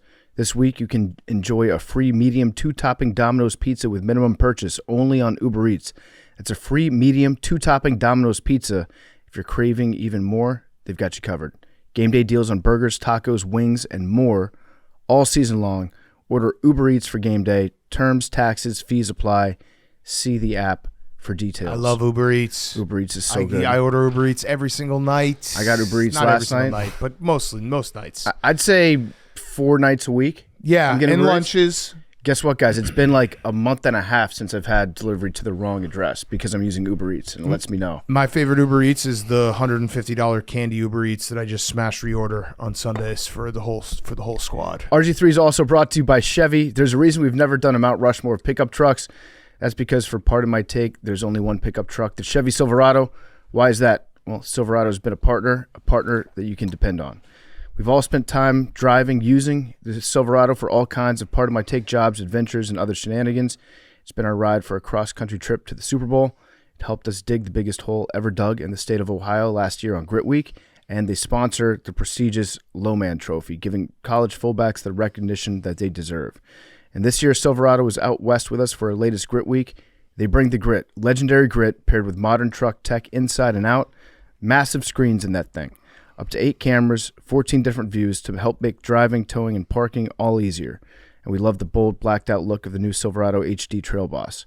So head over to Chevy.com, build your own Silverado or the Silverado HD, and check out all the current offers on Silverado. Discover a world of strength and capability, all behind the wheel of our favorite truck, the Chevy Silverado. And now, here's RG3.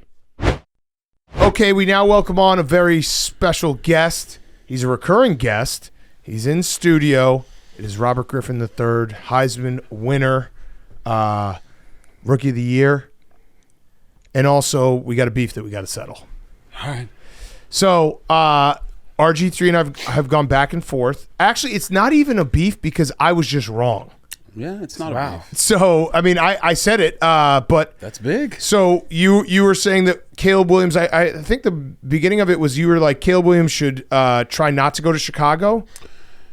In so many words. In so many words. In so many words. In so many words. I admit it, hand up. Obviously, I'm very defensive of everyone on the internet shitting on the Bears because it happens constantly. Right. But I was saying that he's walking into the best situation for a number one quarterback. And while I still think it might have been true for some of the players that are around him, the coaching does matter, and that was a disaster, and I was very wrong. And I got myself a little hyped up to the point where I looked stupid. So you were right. Coaching matters, and it was as bad gets. Because I wanted Jim Harbaugh. There's reports that they actually were going to maybe interview him, but Kevin Warren said no. Once they kept Matt Eberflus, I was like, I guess this is what we're going to do. I'm going to convince myself. But you were spot on. Coaching matters, and I guess so. Hand up, you were right. I was wrong. Victory lap. Would you like a victory lap? It's not a victory lap. Like I know that's what you say when you're taking a victory lap. Yeah, that's the best. Yeah, go for the victory lap. You deserve a victory lap. I understand that, and I get it. Yeah. When I say it's not a victory lap, and then everyone comes and say, "Hey, RG, you just took a victory lap." Yeah. I understand that. You deserve one. I think where I'm coming from with it is, I wasn't. Honest to God, I was not trying to shit on the Bears. I know. Right? So when I came out and I said Caleb Williams should pull an Eli Manning and tell the Bears he's not coming unless this happens. Yeah. Now, the take that was out there was fully on, hey, coaching matters, structure matters. You're looking at the Bears. You got, if Caleb comes in and they don't do anything with Eberflus, he'll be the third quarterback in a row that had a hot seat coach, and then now he's working on his second coach and his third coordinator in his second year. So from that sense, yes, I was right, but I wasn't rooting for the Bears to fail. I just wanted them to make a decision on Eberflus. And I did too. When you said, because I know you were a big advocate for them to move on from him. Yeah, right? Right after the season, I was like, get rid of him. And then this season, obviously, I was like, this is terrible. Yeah. Get rid of him. And I'd probably say 90% of the fan base also wanted to get rid of him. Yes. And so I'm sitting there, and I'm like, if in this new age of quarterback, right, in this new age of NIL, transfer portal, player empowerment, LeBron James started in the NBA. It's trickling in all the other leagues. If you're a quarterback like Caleb, like Shadur coming out, and you have the power to tell a team, I need you to make a decision on your coach.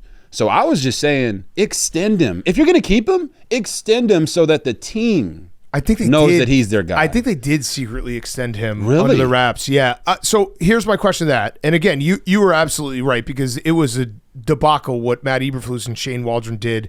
And I was hyper defensive because I spent whatever it was, 6 months of like every national media being like, Caleb Williams wants ownership of the Bears. Caleb Williams should try to trade out. You know what I mean? I saw that. So, but here's my question. If you are Caleb Williams and you do that, what is the narrative then? Is it like, hey, is this guy a diva? Correct. He's trying to get a coach fired before he's even showing up. Correct. How does that work? So for me, it wasn't about him getting him fired. The Bears had already made a decision that they were keeping Eberflus. So now it's like I'm having Courtney Cronin was a former colleague at ESPN, and she's telling me, well, the Bears don't ever publicly announce when they give a guy an extension. Right. That's just an organizational practice. But if you're going to do that, look what it did to Eberflus in that locker room. Yeah. When you've got, was it Jalen Johnson? Mm-hmm. Going off on him, allegedly in the locker room after. No, that definitely happened. I wouldn't even count that as like going off. I would just count that as speaking his mind appropriately. But who's been speaking their mind the most of all the guys all year? It's been DJ Moore. Yeah. Mm-hmm. He's been so honest, like to a fault almost, in his post-game pressers.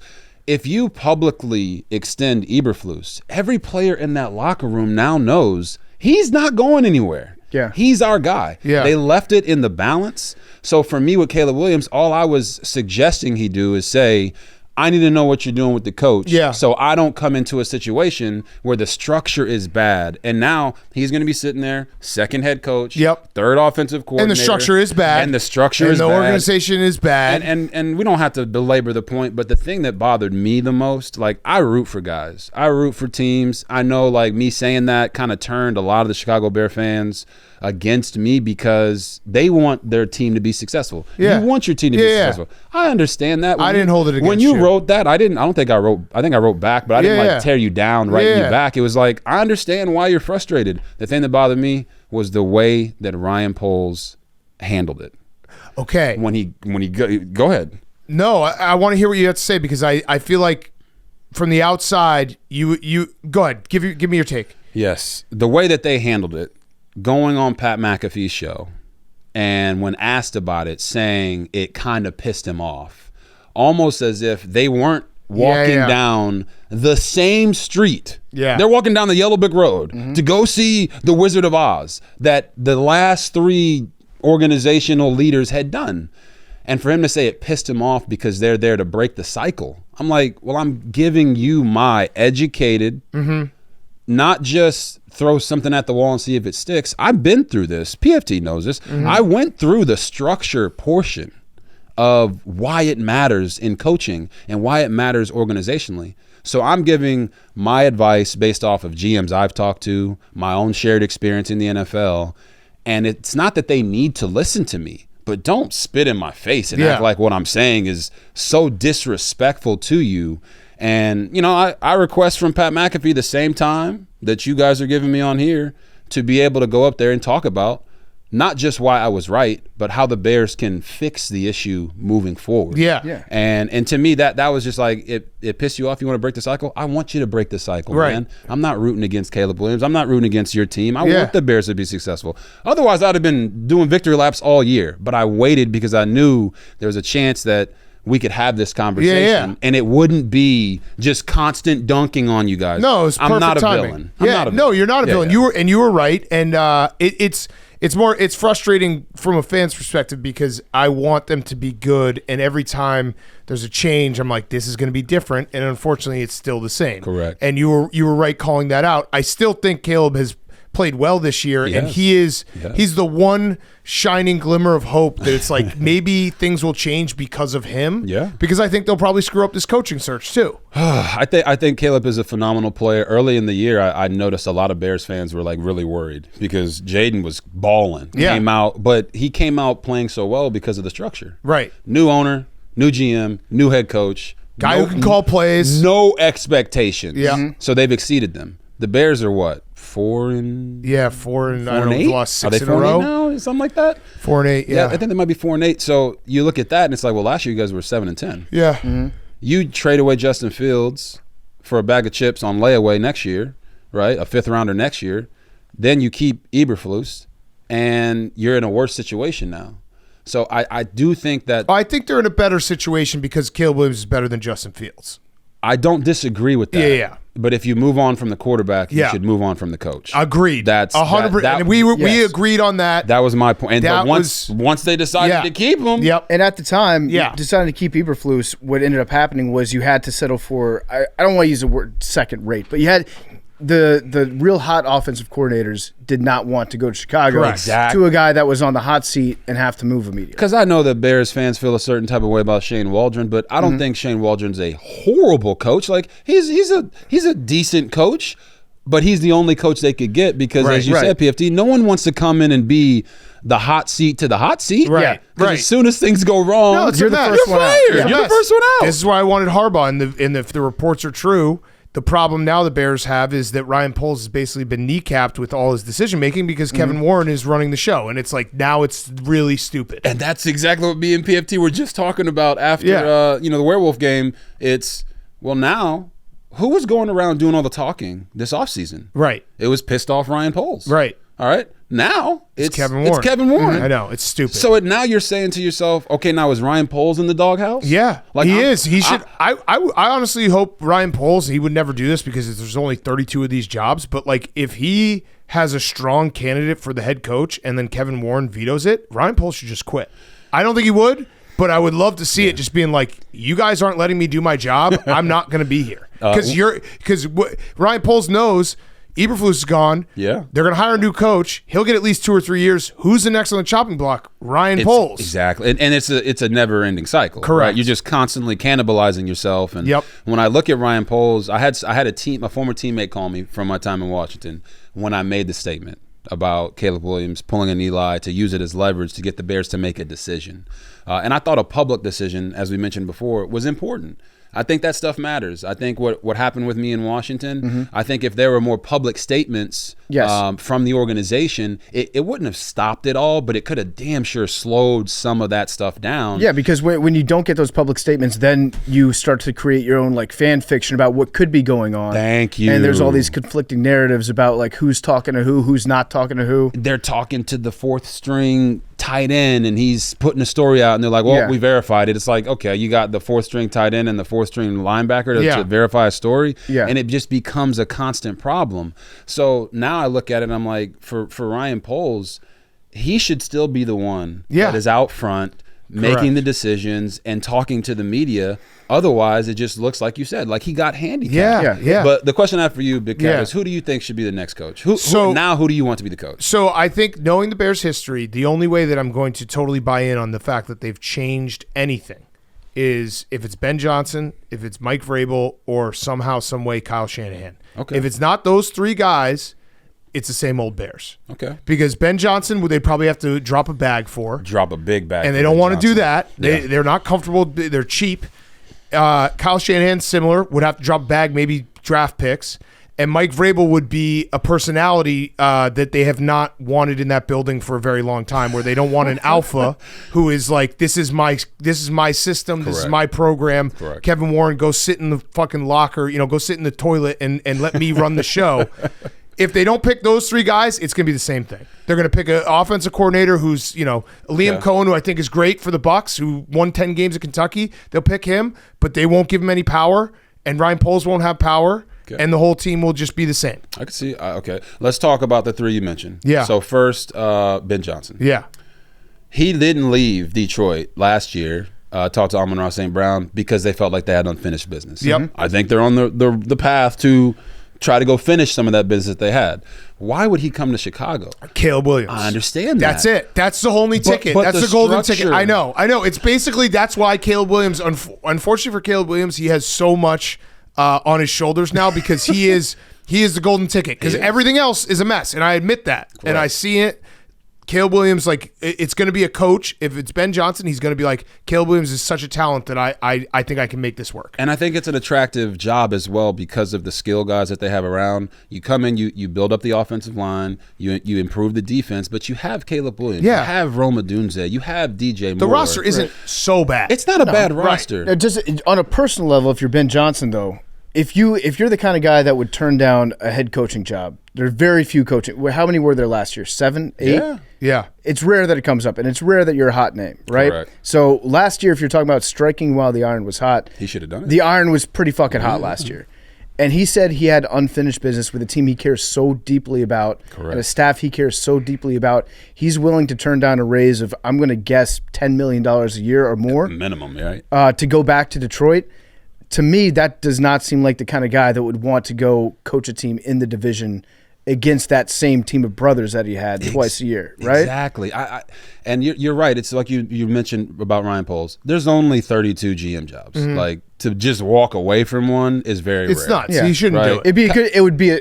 I would think higher. Oh yeah, no, he would be the man for doing that. He would put his foot down. Yeah. And that would be it would be an awesome move. That would be a full circle moment. Yeah. Hey, Caleb should pull an Eli, and then Ryan Poles ends up pulling an Eli. Yeah. Gets out of there.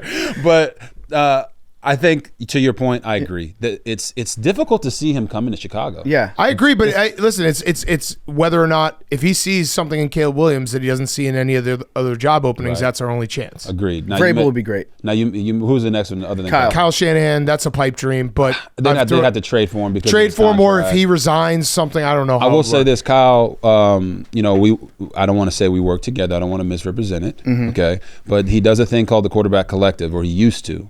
And they've been working with Caleb since he was in junior high school. Yeah. So Kyle knows Caleb. He knows him really well. He's coached him before in the off seasons.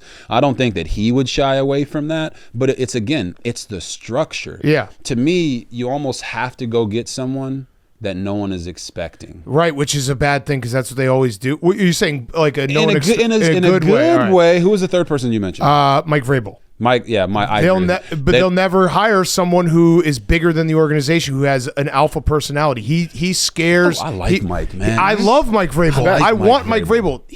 George McCaskey is a meek man who does not like football. So he's like you can't have, and Kevin Warren is the same. So I think Mike Vrabel wouldn't fit. They wouldn't want Mike Vrabel in the building, which is crazy. Yeah, because he's a great coach. Wasn't one of the things that got Mike out of Tennessee the fact that he was like such a big? Oh, that was the big, strong, intimidating man. He's a big, strong, intimidating man. Yeah, during the interview process, the owners got intimidated by a real football guy. I would love to play for a guy like Mike Vrabel. I think Ryan Tannehill enjoyed playing for him. I think obviously Will Compton here at Barstool enjoyed playing for him. Taylor Lewan. I agree with you, though. When you bring Mike Vrabel in, Mike Vrabel is not going to say, hey, Kevin Warren, I'm going to answer to you. Yeah, right. Hey, Ryan Poles, I'm going to answer to you. He's coming in there and he's going to be the alpha dog. Even if you don't give him full control, you're still going to feel like he has full control. What about Belichick? Man. Belichick I honestly... in terms of for the podcast. No, I don't want... It'd be great. I don't want Belichick in the fact that I think Belichick is 72 years old. I want a coach that, and this is all wishful thinking, is potentially going to be coaching for the Bears for the next 5-10 years, because you're going to want to have him have a relationship with Caleb Williams, and Caleb Williams hopefully be here for a very long time. Right. Is Belichick going to coach into his 80s? Belichick seems more like a guy who's ready to go for a team that's like ready to win in the next like 2 years. Here's my two suggestions, and these are off the wall, out of the box thinking. I think you have to bring in someone that knows Caleb Williams. And I know that people have talked about... Don't you fucking... No. Wait. Don't say Lincoln Riley. Don't say Lincoln Riley. Don't take Cliff from me. Don't say Lincoln Riley. Cliff. No, don't take Cliff from me. No. We'll start with Cliff. I've heard rumors that there's some interest there for Cliff to become the head coach. There's not. I'm going to pour some cold water on that. There's no interest per me. I don't think that Cliff would go to that job, personally. For Lincoln Riley, it hasn't worked out the way they want it to at USC. I don't believe that Lincoln would succeed in Chicago as the head coach. But if he wanted to come to the NFL and be with the quarterback that he won a Heisman Trophy with, you make him the offensive coordinator. That would be fine with me. I don't know if he would do that. I don't know if he would either. He's making a boatload of money at USC. Mm-hmm. Whoever is working with Caleb doesn't need to be someone that comes in and tries to, hey, let's change what he is, let's change what he does. They need to know him. That was a big reason why I thought Caleb should want to go to Washington, because he had Cliff there who knew how he is. And I think we would all believe that Caleb would have started faster this year if he had Cliff Kingsbury as his offensive coordinator. Sure. Right? So that to me would be an out of the box, bring Cliff as the head. But I think Lincoln Riley, there's something there of maybe bringing in him or a coordinator that Caleb worked with so they can help him continue to grow. But at a head coach spot, until they really iron out the structure. Right. I don't see why any top coach would pick the Bears outside of you get Caleb and you got all these weapons on offense. Does this give you like PTSD, like even talking about the Bears, seeing it and being like, yeah, I know how all this works because I was basically in the same situation? It doesn't give me PTSD. It's just I care too much. Yeah. Like I talk to PFT every now and then, you know, and I talk about the Commanders and I talk about it's not about what I went through. I talk about Lamar and I talk about like my process of being a mentor for him. I just care too much, guys. I had a coach tell me that once. It was Jay Gruden. He just told me, hey man, you need a hobby or something. Like go play some golf. You care too much about winning. You care too much about winning in the weight room, winning in the film room, winning on the field. You need to loosen up. When I see these quarterbacks get thrown in these situations, a lot of guys, there's one, I can't remember, he's always on Pat McAfee's show, former GM, and he was like trying to take some stabs at me and say that I always look at it from a player's perspective.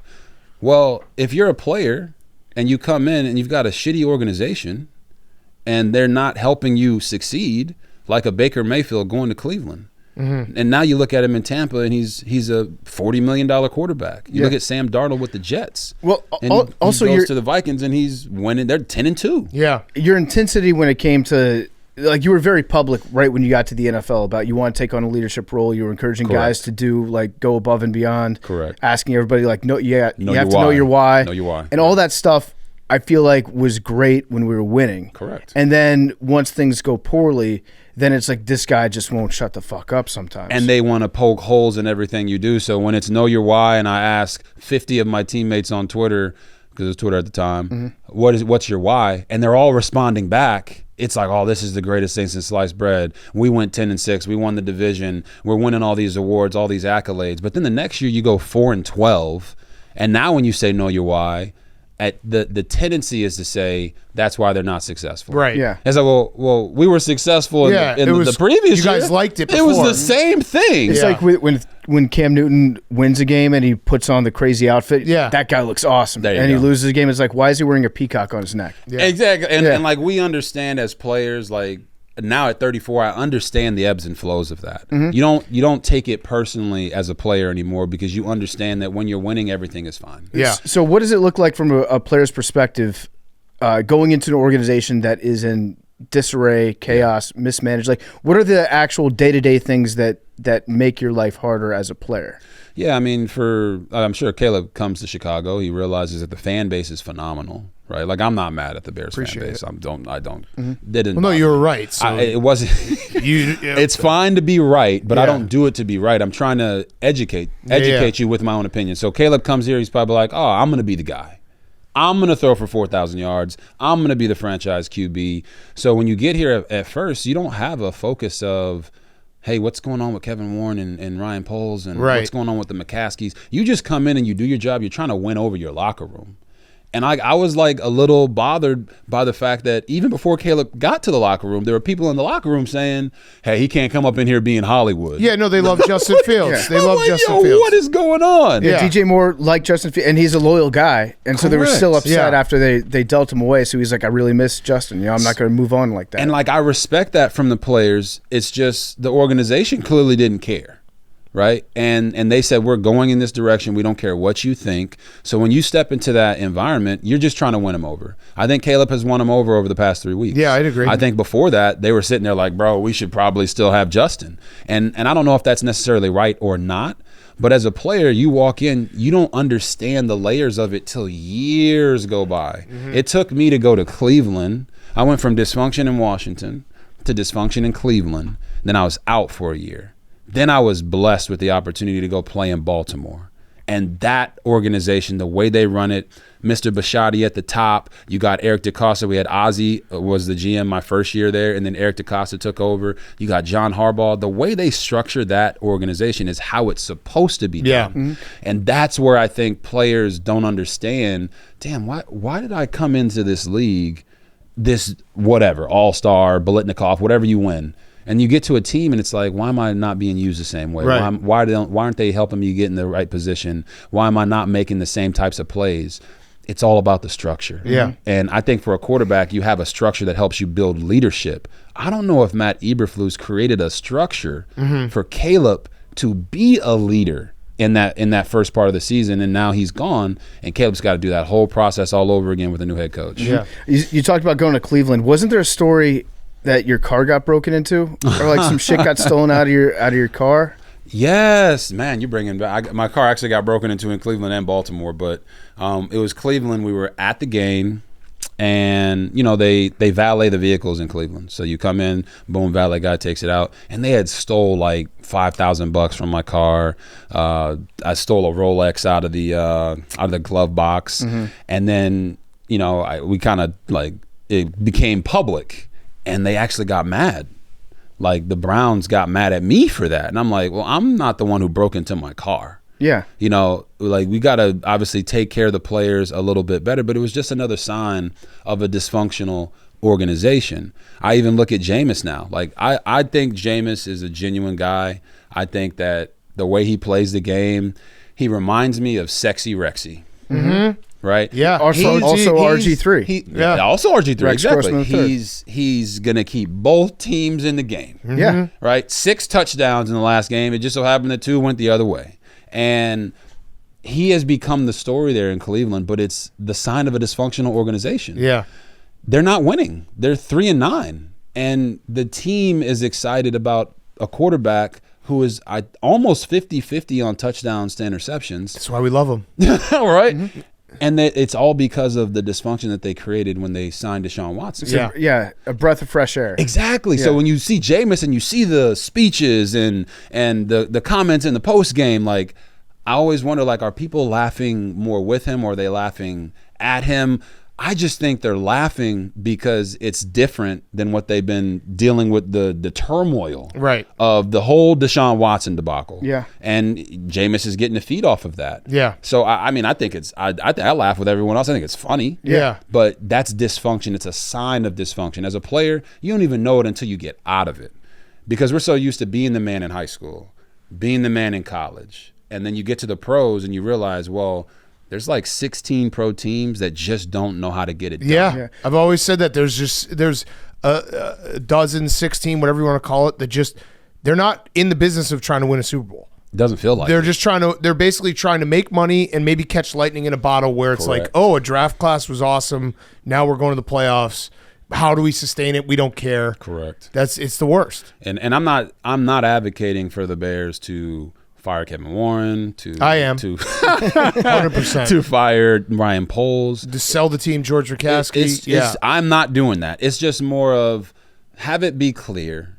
Let the football guys make the football decisions. Yes. Bring the coach in. Yes. Let him control what he needs to control, and stop trying to be the forward-facing. I was right. Yeah. Like imagine if the Bears were, I don't know, 12-4 right now. Oh, Big Cat would definitely be saying. I'm still waiting for that because everyone still says that Caleb Williams is a bust, and he's not. I don't think he's. There's a lot of people that think that, but they do. But and I'm waiting. Conversation would be different if the Bears were 12-4. Oh, of course. Mm-hmm. Big Cat would be like, "Hey, remember when you said this? Blah blah blah." I'd take a victory lap. Not to take a victory lap, but I would not take a victory lap. But lap. you take the victory lap. And I understand that. So when you make a statement, you have to be ready to back it up. So I don't ever make a statement and say to myself, man, I hope this doesn't work out. I wanted you to be able to have a victory lap against me because I want Caleb Williams to be successful and I want the Bears to have a great team. But until they make the changes that they need to make, it's going to be this never-ending cycle. And I don't want to see you guys ruin Caleb Williams. Yeah. I got a question that's different than just the Bears. Did Paul Feinbaum get you fired? Wow, that is a heavy one. I don't think he actually did. I don't think he did. I have no proof of that. Yeah. What I do know is that when I'm on TV with somebody, I just feel like there's a way to tell stories the right way. And there's a way to cover the athletes a right way. And I didn't feel like at times, I think there was like 2 instances when I was on First Take with Paul, that he was taking care of their stories the right way. Mm-hmm. And like I wouldn't come to you and be like, we can disagree. Right. I'm not going to say Big Cat's a fraud. Right. That's a strong term. Right. Mm-hmm. I'm not going to say that PFT is irrelevant. Right. Like it's personal. That's right. personal. Right. You know, debating and having friendly debate back and forth, like that's what makes sports great. That's what we like to do. You were right. I was wrong. Like, it's okay. Yeah. And I didn't care. You're right. It's okay. So how was it though? I mean, like when you got fired from ESPN, that sucked. It feels like you're thriving right now. But when it first happened, were you like, shit, what the hell was that? Well, I first have to say I was not fired. Okay, not fired. I was laid off. Sorry. Okay, there's a difference, and I should say that. And I am getting paid Love from that. ESPN Love that. while I'm off. So that's awesome. The first reaction was why. All right, so you go through the process of why did this happen? Okay, let me look at performance. All right, they are saying it's not performance-based. They put me on Monday Night Countdown, blessed me with that opportunity. I was very thankful to be on the show with Susie Kolber, Steve Young, one of the greats. Susie's one of the greats as a host. We had Booger on the show, Adam Schefter, and that was an iconic crew. Maybe they were pissed off that you beat the bird. Oh, yeah. Maybe they were. Showed up the bird. I could give you the story about the bird. Yeah. But for me, it was more of they put me on here for a reason. I was a younger guy.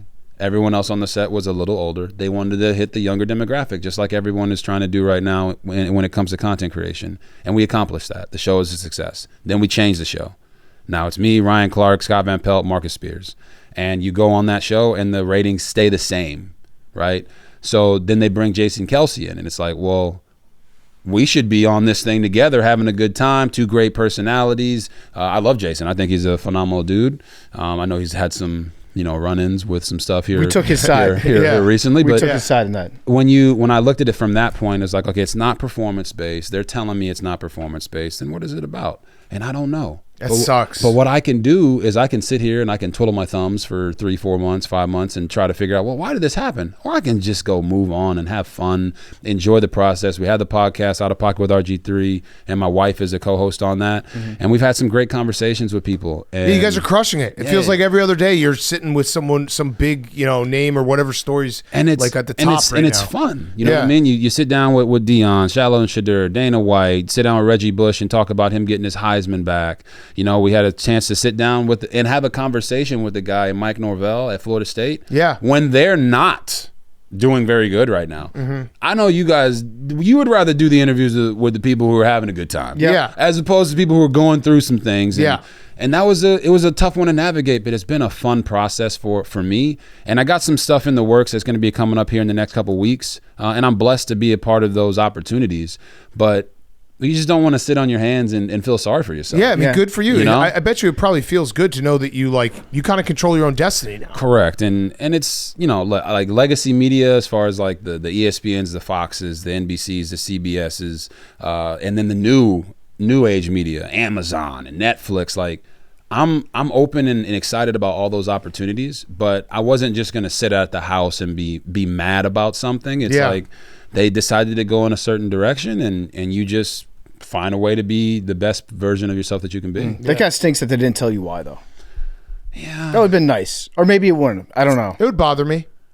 I think it would be nice. I think everyone you want to know. Yeah. Right. When they tell you what it wasn't, you're like, Right. oh, yeah, cool, sweet. No, you're great. You're Everything sweet. was awesome. Then it's And then okay. it's like, but what was it? You're a big boy. Just be honest. What was it? And Right. and I didn't get that answer. And at this point, we're 4 months past that. Yeah. I'm not asking for the answer anymore. I don't need it. Right. I don't need it anymore. It's like you said, we're thriving. We're having a good time. Being able to connect with the fans in a different way. That's great. And then when we get back to legacy media, I'm not gonna lie to you, the thing I miss most is calling games. Yeah. I miss calling games. Yeah. 3 hours to talk to the fans, have a good time, crack jokes, educate them. I miss that, and I look forward to getting back to that, whether it's college football, NFL, or both. Yeah. Listen, really good things can happen when ESPN lets you go.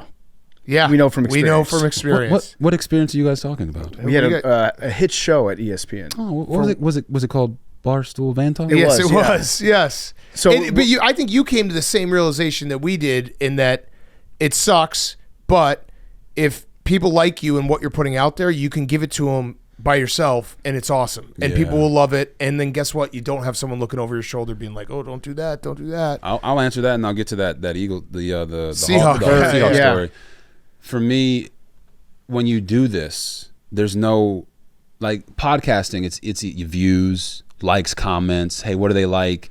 you kind of move in that direction of what you're comfortable doing, right? I'm not going to go be an OnlyFans model. That's just not what I want to do with my life. You kind of dabble in it. Yeah. The croissant picture. I think the internet's going to internet because the croissant picture, they took that bad boy and ran with it. It's a very good meme. It's a solid meme. It is a solid meme. I was told today that I'm in the Internet Hall of Fame because of that meme. But the reception that I got after the news broke, and I cracked the joke about Friday, and then I posted the basically farewell from ESPN, and I miss my colleagues and the people behind the camera and the teams that I got to work with.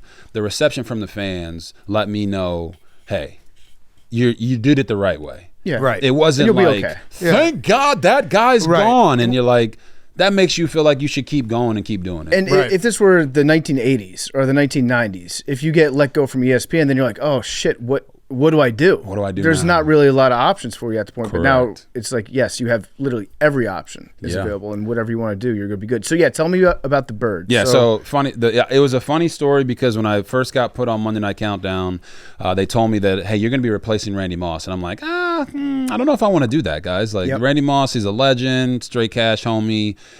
Randy Moss was actually the person that got me on Monday Night Countdown in the first place. Oh, wow. I was at ESPN my first year, 2021, and I was going there to read the Heisman finalists. That's it.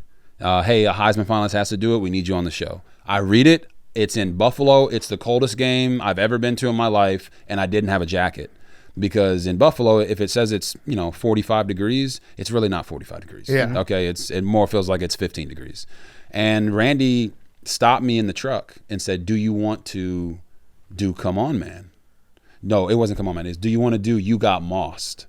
So then the producer's like, yeah, I mean, Randy, if you want him in there, we'll put him in there. And I'm like, yeah, sure, I'll do You Got Mossed. That was my first hit on Monday Night Countdown. Next thing I know, I'm on Monday Night Countdown the next year, and it was because Randy wanted to move to Sunday Countdown. So it wasn't that I was replacing him there. It was he didn't want to travel anymore. And now I know we see some of the health things that he's talked about he's going through. I kind of understand why he wanted to make that transition. So when they bring me on, they're trying to find something. We need to liven up the show. I get on, and it's the Seahawks game. And I'm like, they're like, hey, what do you think we can do? I thought about it for a couple of weeks, and I came back to the producer, and his name was Greg Shapiro, and I said, why don't I just race the hawk? What do you mean race the hawk? You can't beat a hawk in a race. I'm like, I think I could beat him in a race. So I didn't tell anyone on the production side why I thought I could win the race. But then when I ran, I beat the hawk. Yeah, you did. And Booger was like rebbing me saying I didn't win. So then we did it again the following year. And I blew him out even worse this time because I had football cleats on. Did you do your research ahead of time? I did my research ahead of time. Were you like, what kind of bird is it? It's an osprey? No. It's the fact that the type of hawk that it was, because Seahawks don't exist, by the way. Yeah. Right. It's just a hawk. Yep. So they can fly up to 120 miles per hour when they're hunting. When they're going down. When they're going down into the water and they're hunting, they fly at 120 miles per hour. But they don't fly that fast when they're just gliding.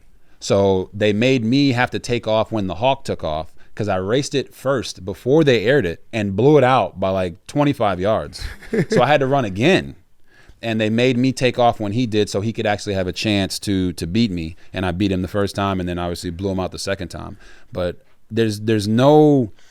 I always tell people, don't be afraid to try new things. Just do your research. Yeah. I knew he wasn't going to beat me in that race. Yeah. They didn't. And the person at home certainly didn't know. It's just like Rgiii just beat a wild animal. Yeah, and the first go 120 miles an hour. Yeah, exactly. Yeah. The first time it's like, this hawk doesn't know it's in a race. The second time, the hawk fucking knew. The hawk was embarrassed. Yeah. And the handler was so mad because the first year when I beat it, he was like, we're going to race again, and he's going to be ready. And the second year, I said, I'm just going to throw on some football cleats so I can have a little bit more grip. Oh, that's awesome. On him, so. I want to talk to you about something that's happened just recently. Okay. Trevor Lawrence. Yes. So it's kind of another dysfunctional franchise with the Jaguars. But he got hit when he was sliding. Yep. Took a shot to the head, pretty nasty, bounced his head off the ground. Correct.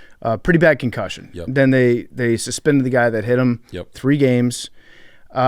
I've been watching a lot of clips of quarterback sliding, and I don't think that you're a sliding expert. You never really. I'm not. You did not like to slide. I didn't know how to slide. Yeah. Did they ever do the thing where they bring in like the slip and slide? They have Nationals players teach it. There was a rumor that they did that, but that never happened. So that's how dysfunctional Washington was. Correct. Where to address questions about the quarterback sliding, they just planted a rumor in the press. And then made it seem like I turned it down. Yeah. Yeah. It never happened. That's crazy.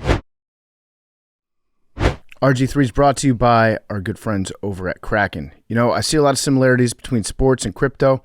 You have passionate supporters that believe in their favorite crypto assets like their sports teams, Team Bitcoin, Team Ethereum, maybe even Team whatever dog coin is going 10x next week. Who knows? But underneath it all, it's a shared belief that crypto is one of the best opportunities to achieve financial autonomy and financial freedom. And that's what Kraken is all about. Secure and simple access to over 200 cryptocurrencies. Kraken's also got flawless track record in protecting assets with some of the strongest crypto security features around. And not only is Kraken a leader in security, they cater to all experience levels of trader. As well as the Kraken app, you've got Kraken Pro, a full suite of powerful tools built for the more seasoned traders out there. Whatever kind of trading strategy you use, Kraken Pro handles it with ease. And right now, Barstool is teaming up with Kraken to give you the chance to win one whole Bitcoin.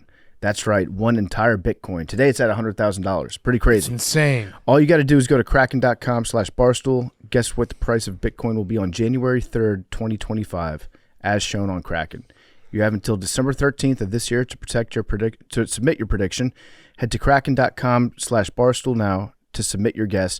Terms and conditions apply, not investment advice. Crypto trading involves risk of loss and is offered to U.S. customers excluding Washington, New York, and Maine through Payward Interactive Incorporated.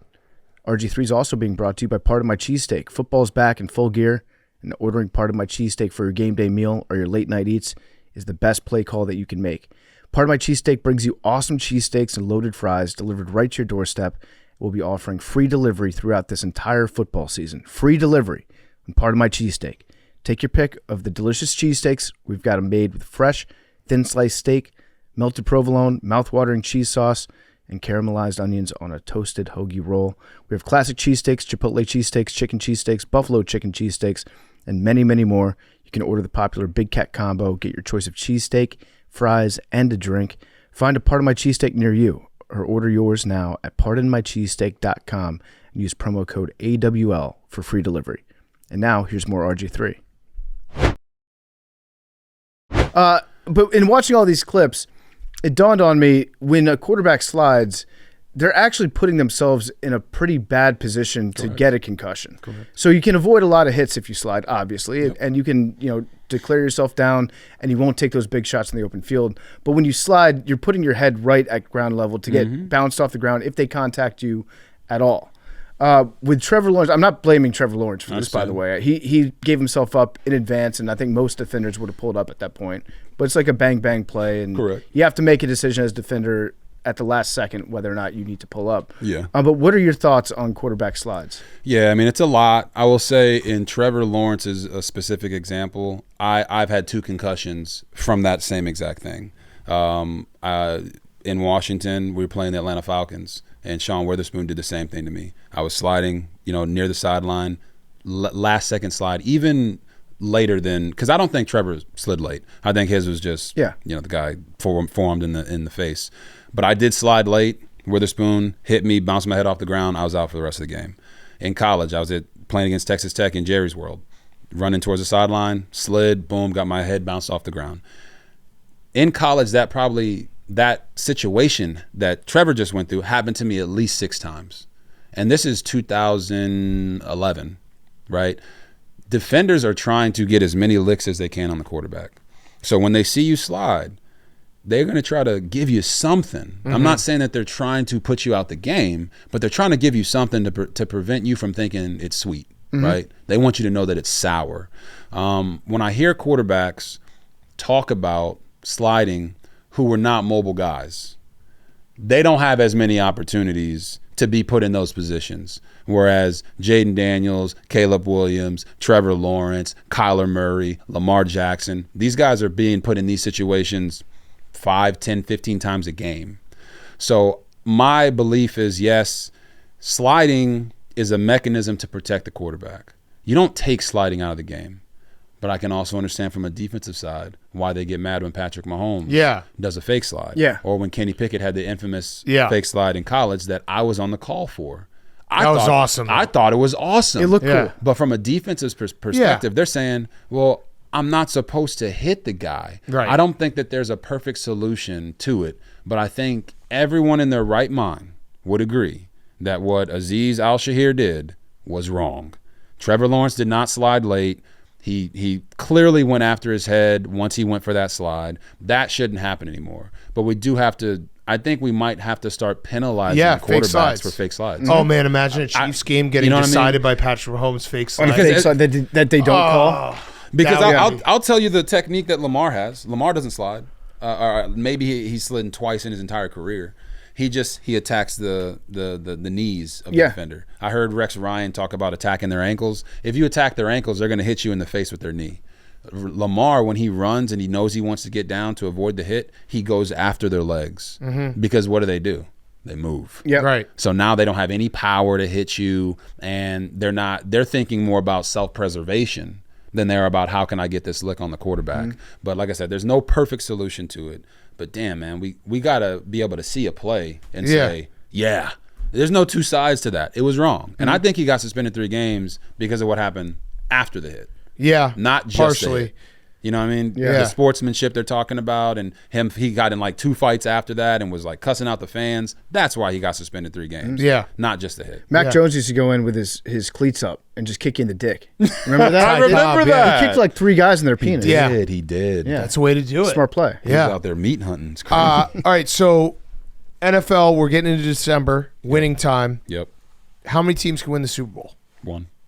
But how many? Good answer. Good That's answer. a good answer. How many teams right now do you think are Super Bowl like? Let me phrase it a better way because that was a bad question. How many teams would it not shock you if they won the Super Bowl? It would not. I mean, I still think that even though the Chiefs are. Yeah, no, I agree. I still think that they're as long as they've got the core 4, as I call them, Mahomes, Andy Reid, Travis Kelce, and Chris Jones. They're top of the list. I think the Chiefs. I could see the Chiefs win it. I could see the Packers. I could see the Lions. I could see the Eagles. Bills, Ravens. I can see the Bills. The Ravens to me are a dangerous team because it looks like they're not going to win their division.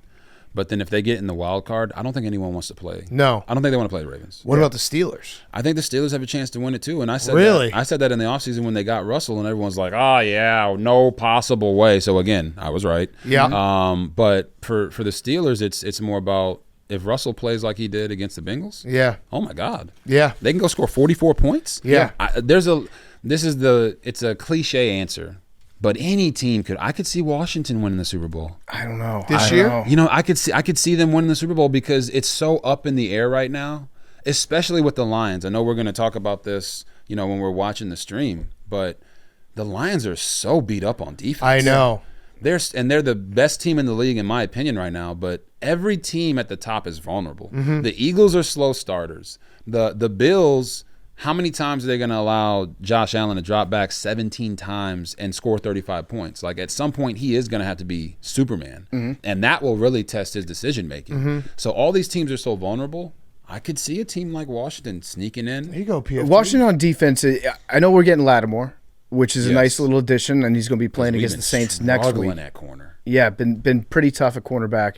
But the defense just – and the offense and the inconsistency that they've had in the last 4 weeks. Right. To me, it's all about actually the same thing with Pittsburgh. You talked about Russell Wilson. Yeah. But I feel like the Steelers are that one team that you can tell if they're going to win based on how fast Najee Harris looks on his first carry. Ooh, okay. If he looks good and they're able to establish the run, then everything opens up for him. But there are some games where Najee goes out there and it's like, is this fat Najee that we have this week?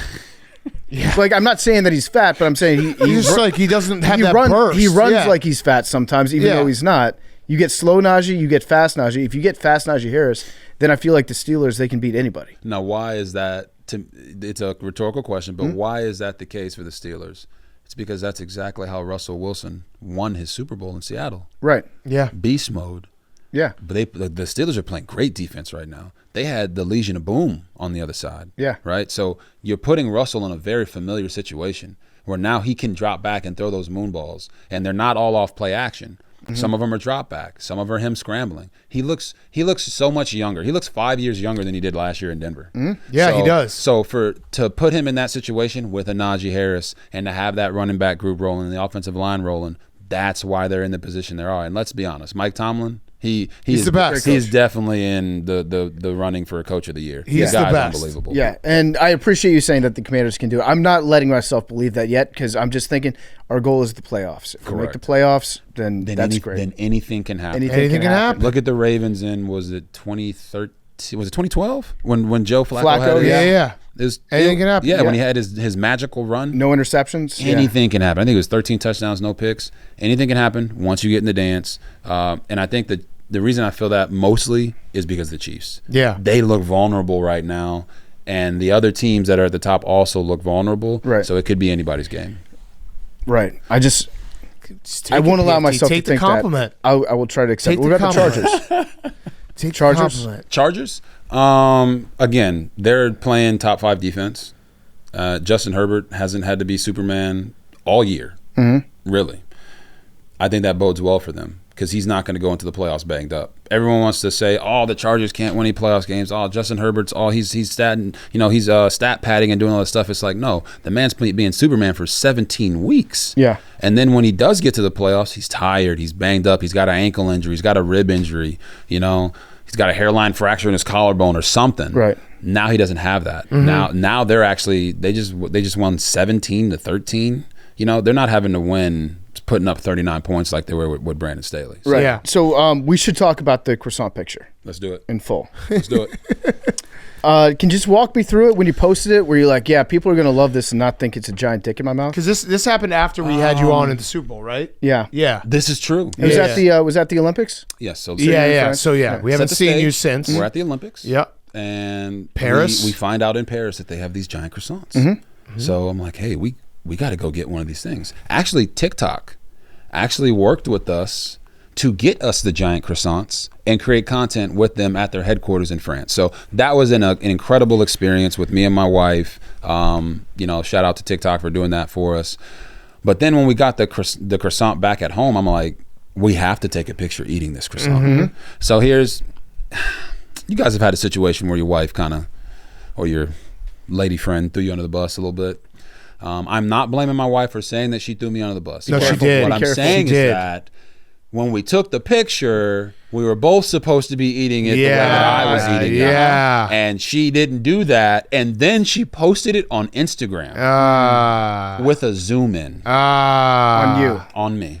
So You she knew went what she was all doing. in on that So croissant. she kind of set everything in motion. And I think she's a wonderful woman. I would never say anything bad about her. I'm going to take her side in this argument, RG3. I appreciate What about I'm standing up for her. I appreciate Yeah. you saying that, PFT. And she knows it because she did it on purpose. She took the picture. It was the blank picture, and then it was 3 frames. And the second one was zoomed in, and the third one was zoomed in even more. So then when I posted it on Twitter, I got all the zoomed in pictures from Instagram that came over.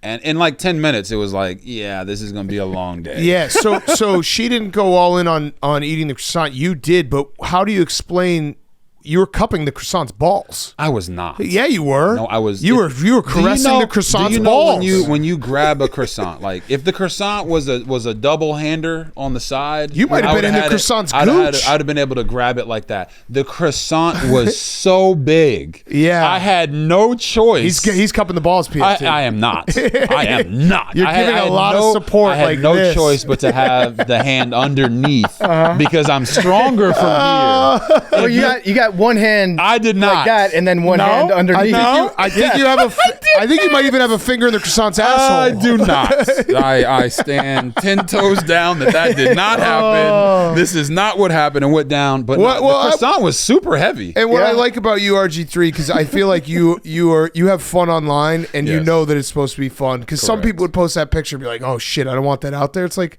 let's have a fucking laugh. Yeah, I sucked off a croissant. I definitely didn't do that, and that was not the point. That was not the purpose of posting the croissant picture. But I think to your point, you have to be able to have fun in a way that people can relate to.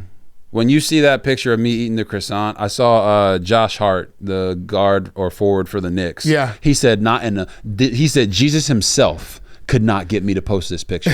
But guess what? He's engaging with the picture because he understands that it's funny. Yes. Yeah. He understands that you have to have a sense of humor in life. And I think for me, the internet took it and went with it. The way I captioned it wasn't like, hey, watch me eat this giant croissant that looks like whatever. It was enjoying a croissant with my wife. Yep. The internet will always internet. There's been times that I've said things in games that I never anticipated would go viral, and they go viral. And then there's times when you're in a game and you know you have a one-liner and you hit it and you're like, I knocked that out the park, and it's nowhere. And you're like, you don't know what people are going to gravitate towards. You don't know what they're going to grab a hold of. But at the end of the day, you have to be willing to laugh at yourself. So there was a time, I'm not gonna lie, within that first hour, and it was going like ballistic. Yeah. There was some people that thought like, hey, maybe we should take it down. And it's like, nah, man, the internet's gonna do what the internet's gonna do. I'm not at fault for them taking it and making it whatever.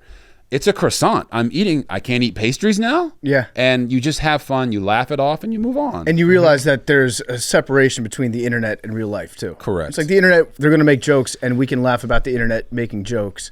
The people that spend more time like inside the internet where that becomes the biggest part of their life, they're the people that are like, I can't have this on there. It makes my whole life worse because I spend my whole life online. And I don't see it. Like I think on Instagram, I have a couple of videos where I was explaining, because like it happened. I'm like, well, I gotta like address this. Yeah. So then when you cup a croissant's balls, you have to talk about it. Definitely didn't do that. There was no frosting on my face. You were committed to I'm looking at the picture right now, and it's just like it's me eating a croissant. Okay. Yeah. So there's a video on Instagram of me explaining it, and like if you go to the comments, it's like 15,000 pictures of the croissant zoomed in.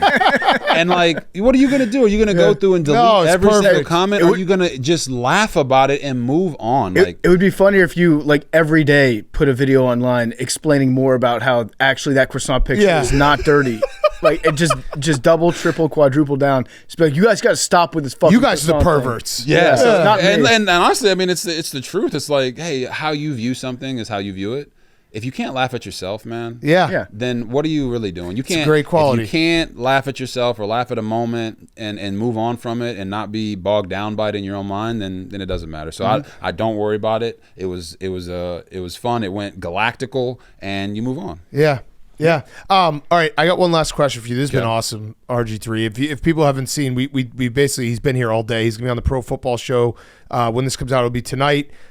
He did Werewolf with us. He's going to watch Thursday Night Football with us. Awesome. It's been a whole day with Rgiii. He did Chef Donnie. Yes, did Chef Donnie. Cooked some did the beignets. show with Chef Donnie. Yeah, did Chef Donnie. Oh. Did the show with Chef Donnie. Some more French pastries. Yes, we did some all right. Some beignets. Yes. Yeah, so rollback question, rhoback.com, promo code TAKE, 20% off your first purchase. Q-zips, polos, hoodies, joggers, shorts, rollback.com. So Heisman is coming up. Yep.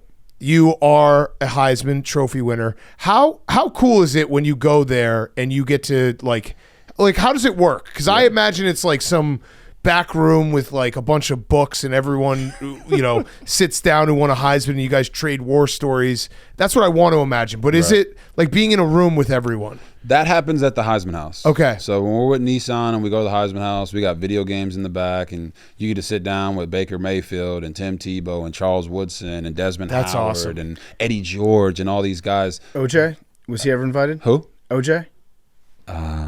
No, I don't think so. I don't think he was there. They canceled OJ? I don't want to say that. Well, there's a story just came out yesterday that his bodyguard says that he has a confession from him. Oh. So I saw that he might have wasn't done true. I saw that it wasn't true, though. Okay. It came out and said that there was the recording was him just talking to himself. Okay. Was the bodyguard talking to himself. So OJ's still innocent. Per Rgiii. Yeah. I am leaving that all the way alone. All right, never went to the Heisman House. But he hasn't been there. I haven't seen him there. Okay. I don't know if he's ever been there, but I have never seen him there. Yeah. But it's a good time, kicking it with the guys, shooting the funny commercials. When you go to the Heisman ceremony, it's more of just, I know some people think that the guys that are on stage, they go there just so they can be seen, and that's not what it is. They're there to support the next guy that's coming in. Mm-hmm. And like the Heisman loses its value if the guys who won it before don't welcome the new guy into the fraternity. Mm-hmm. So it's really cool to go there and see Mike Rozier, right? It's really cool to go there and see Archie Griffin, guys that I never got to see play.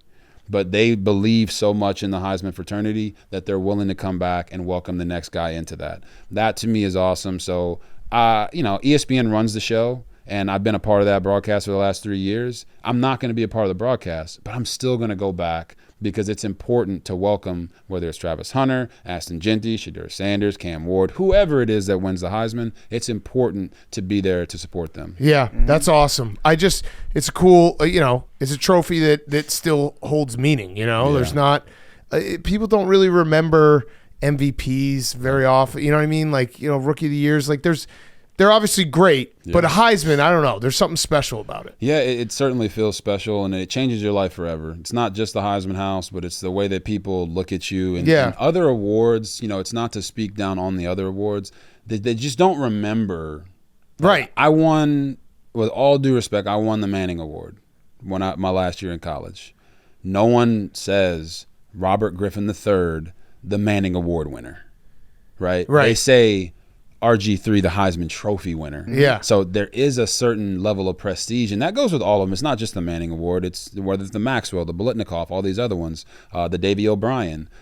They have value, and you appreciate getting the award and being a part of that fraternity. But there's something so much more special about the Heisman. It really Trophy. is. Yeah. So it is. When did you first realize that? Like, how many years after you won were you like, oh shit, yeah, I'm a Heisman Trophy winner forever, and they only give out one of these a year?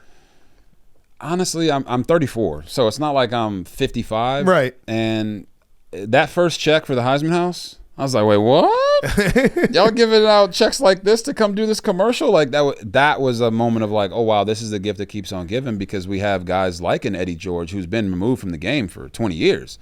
And he's still getting those types of opportunities due to the Heisman. And I was just at an event doing a speaking engagement, and they introduced me as Heisman Trophy winner. And you're like, man, you don't understand how much it means to the other people until you hear it when you're so far removed from it. Yeah. I remember the moment. I could feel my heart beating through my chest when they said the 2011 Heisman Trophy winner is. I still remember that moment. But I don't think I knew it was going to have this type of impact on my life. Yeah. Mm-hmm. Yeah. I mean, it's a special award. Do you get upset at all when they do the pose and they don't do the pose correctly? We were talking about that on the last show. Isn't it funny that everyone who does the pose, it's literally not the Heisman They pose. do the Charles Woodson. I think that there's... Exactly. Yeah. Or the Desmond Howard. Desmond Howard. There's a Heisman Trophy. Yeah, it's Desmond Howard. Heisman Trophy, and then there's the Heisman pose, and they're different things. They're completely... And honestly, if someone got up and scored a touchdown and did the actual Heisman pose, it wouldn't be as cool. No, people are like, what is he doing? What is he doing? Yeah, you got 2 feet on the ground. You got 2 feet on the ground, and you're going like this. Like, it's not as cool. So I actually appreciate it. Yeah. I think they should give 2 trophies out. Give the normal Heisman and then a bronze sculpture of the guy doing it, because almost every Heisman winner has done it at some point in their Heisman season. Yeah. Because I know I did it at Baylor with my teammates. Yeah. When did you do it? It was early in the season. Oh, early. Yeah, so early you called in the your season. shot. At one point we had more touchdowns than incompletions. 5 games into the year. That's insane. So it was after one of those early games, and I did it with my offensive lineman. So that was pretty cool. That's cool. What was it like being big man on campus at Waco? Waco's not as big of a city. Yeah. Right, but we used to have this a student gym called the Slick, and I used to play basketball there all the time. So in 2008 through 2010, 2008 and 2009, we weren't very good. 2010, we got good. We beat Texas. We were 7-5. Everyone's feeling good about themselves because Baylor wasn't winning any games at that point. Then in 2011, we went on a run. We won 10 games, and that was wild. Just walking around campus, smaller school, Baptist school. You know what I mean? Mm-hmm. So a lot of different people on campus, but the majority of the student population that was black were on the athletic teams. It was that type of environment. But it was cool to be there, to see the impact and see how Baylor changed. Because when I got to Baylor, we had to drive 25 minutes across town to go work out because our facility and our stadium was not on campus. And then by the time I left, we had an on-campus workout facility. They were building McLean Stadium, which is what they play in now. Thanks to you. Not just me, but a lot of other people. But I got to see the university change.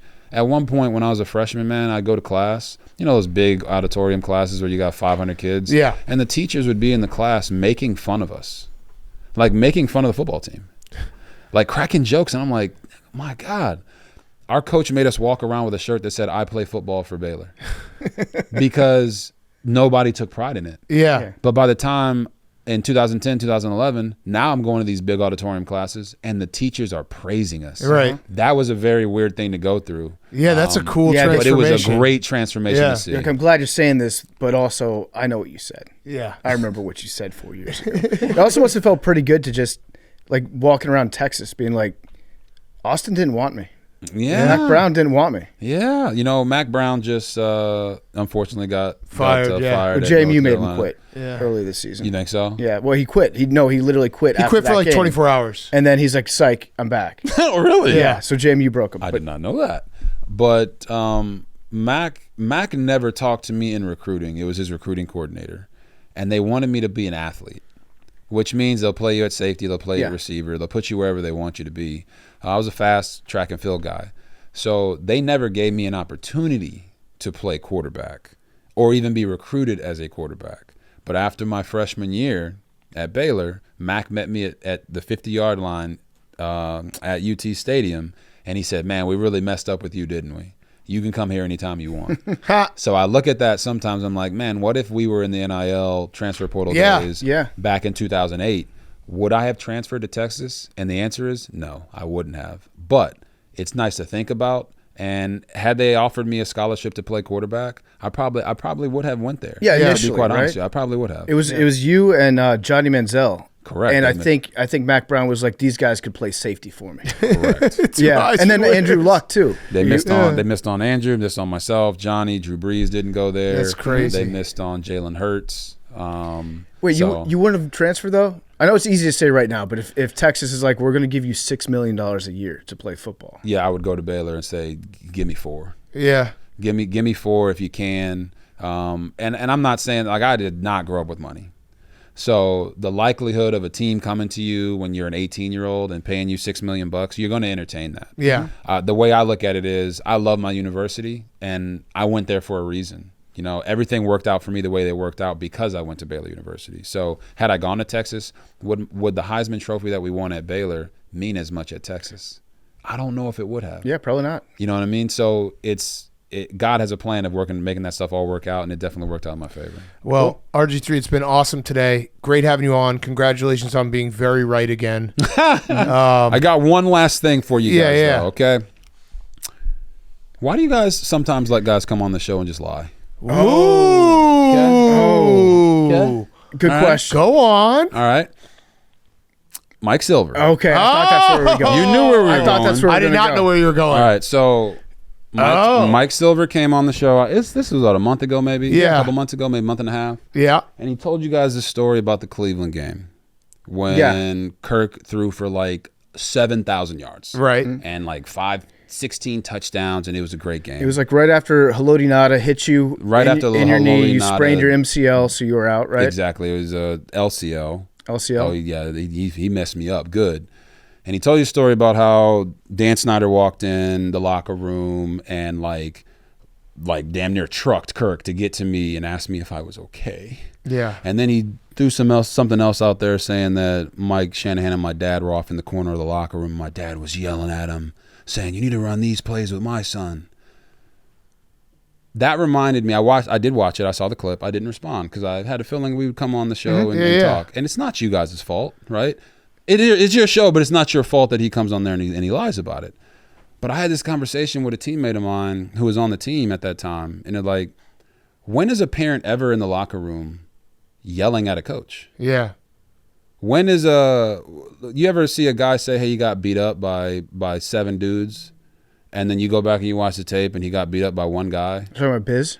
You know what I'm saying? It's like a over exaggeration of the story. Right. So I remember the story. I know exactly what happened. My dad was never in the locker room. My dad was never a problem in the locker room. But when Mike Silver and media members from DC go around telling those stories constantly, the next generation tends to think that those things are true. And what bothers me is not myself, like I'm so far past it for me, But from my family, that's fair. That type of stuff does not sit well with me because you could ask Will Compton, you could ask any of my teammates. My dad was never in the building. He was never telling anyone what plays they needed to run. He was never micromanaging anything. And for a military veteran of 21 years to put his time in and serve this country, for them to constantly go around making those lies because they're trying to paint it in a certain way as to why it didn't work, that bothers me. Dan Snyder, the whole story is Dan Snyder walked in the locker room, and he did walk to me. But he didn't brush past Kirk Cousins. He walked to me and he said, hey, I heard you worked out in pregame, and they said you'll be ready to go next week. Then he turned around and he congratulated Kirk Cousins on the job that he did. And for them to change that story to make it seem like it was something that it wasn't, that's always bothered me. That's fair. I hadn't heard that story in years. But when he came on the show and he said that, I was like, that's fucking bullshit. I had never heard the story, so I wish I had and been able to correct him. Now we'll just say, Mike Silver, you're a liar. So now he's got to come on. Back on. I would love to come on the show with Mike Silver. All right, we'll do it. We'll get it done. I would love to come on with Mike Silver because the lies that he tells, and whether it's in the book or not, I don't know if it's in the book. If it's in the book, I might sue the shit out of him. Ooh. But if the lies that they tell about that stuff, it's defamatory towards my family. I will always protect my family. Yeah, no, that's if that didn't happen, I would be very upset. That's completely fair. Yeah. And like I said, I'm not mad at you guys about it. I more so saw it and I was like, you know what? I think I'm going to be at Barstool soon. I'm just going to talk to my guys, Big Cat and PFT, about it. Because going online and talking about it isn't going to do anything. No, you're right. That was smart. Let's just have the conversation. No parent has ever been in the locker room screaming at a coach. Yeah. It never happens. It would never happen. No team would allow that to happen. The only time my dad has ever been in the locker room was when I got knocked out of that Atlanta Falcons game. Because then they bring your family to the locker room to check on you when you're hurt. You have a head injury. You have a head injury. Yeah. So that bothered me, but I'm happy you were able to say that because we obviously didn't know the story, so we're sitting here, we're like, oh, that's crazy, and you handled it the right way. Listen, sometimes it's better not to fight on the internet. Correct. That's what I did when you were taking the not victory lap on me. I literally I responded. I was like, RG3, I'll see you in literally 4 days. We'll talk about it then. And then I hit mute conversation. Because everybody's in there like, hey, Big Cat, he took a victory lap.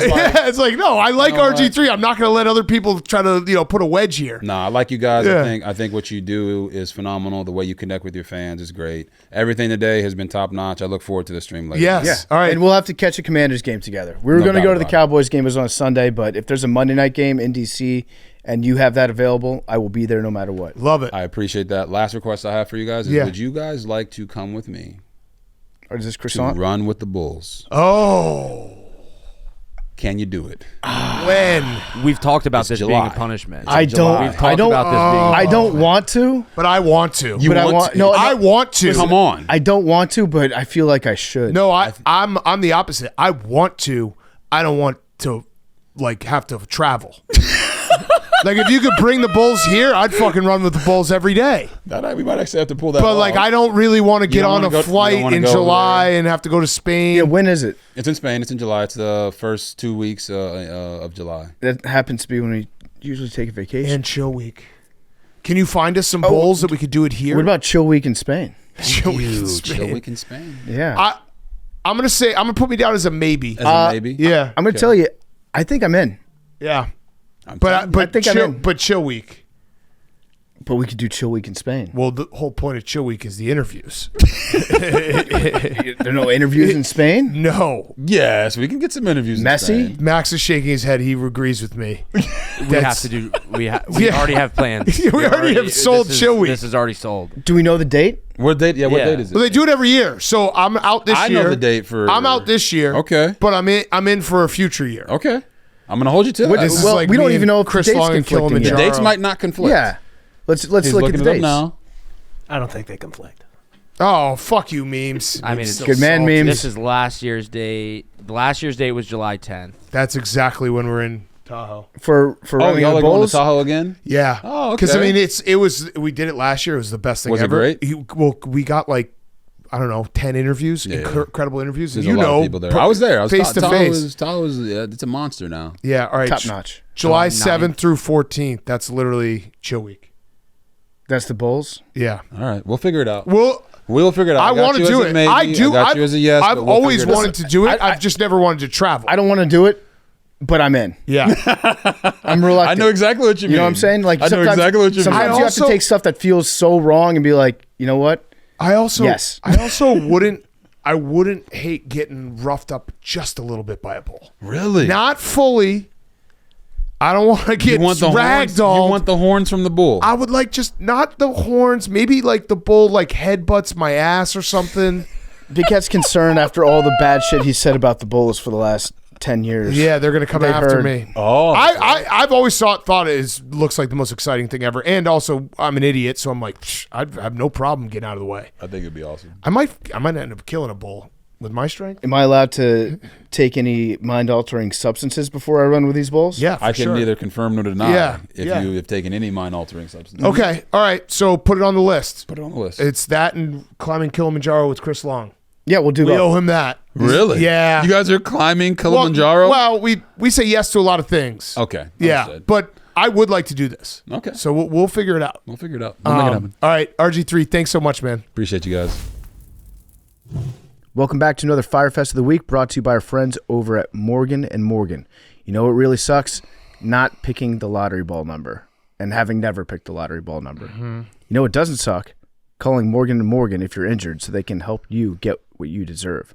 While they can't help memes get the lottery ball, they can help fight to get you full and fair compensation when injured.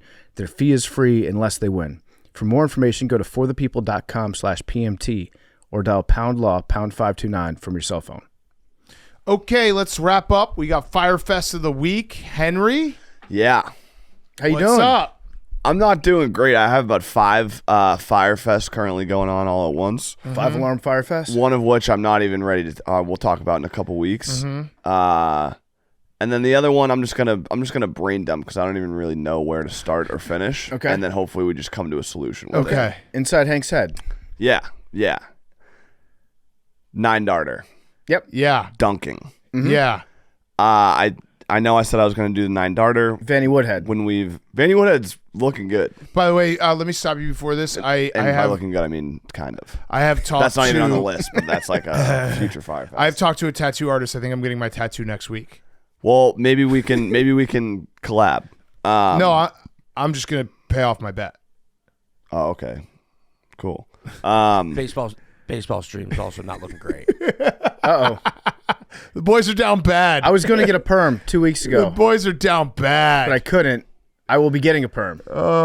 We're trying with baseball. We are trying very, very hard, Yeah. and we want to make it the best video possible. And we've had some hurdles. For the weather. Yeah, with the 9-darter, that's part of it too. Is where I've kind of planned it out, and because I came to the realization that since Max chose a punishment, that's literally physically impossible. Like if you guys had to do it, none of us would be able to do it. It would take years, centuries. Wait, you could veto. Yeah, I just didn't realize how hard it was when I. You run a marathon.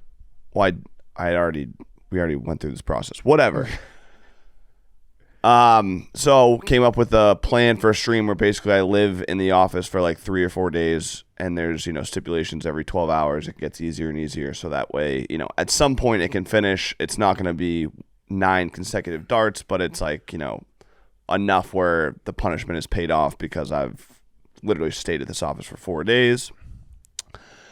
But with the dunk training also coming down to the wire, I kind of have been in the head of like I need every, all the time that I can have to. This is an easy solution. Focus on what? Just do the 9-darter in January. That's what I'm. We got thinking. nothing going on in All right. January. Do the 9-darter in January. All right. That's great. Great. Yeah.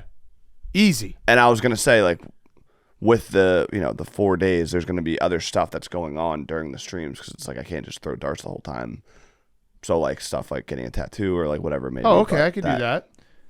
But yeah, just do the 9-darter in January. Focus on dunking now. It will all get paid off. It's also something to look forward to in January because there's nothing like, obviously the weekends have playoff football, but during the week we'll find a time and we'll do it. Yeah. At least you're getting a sick car soon.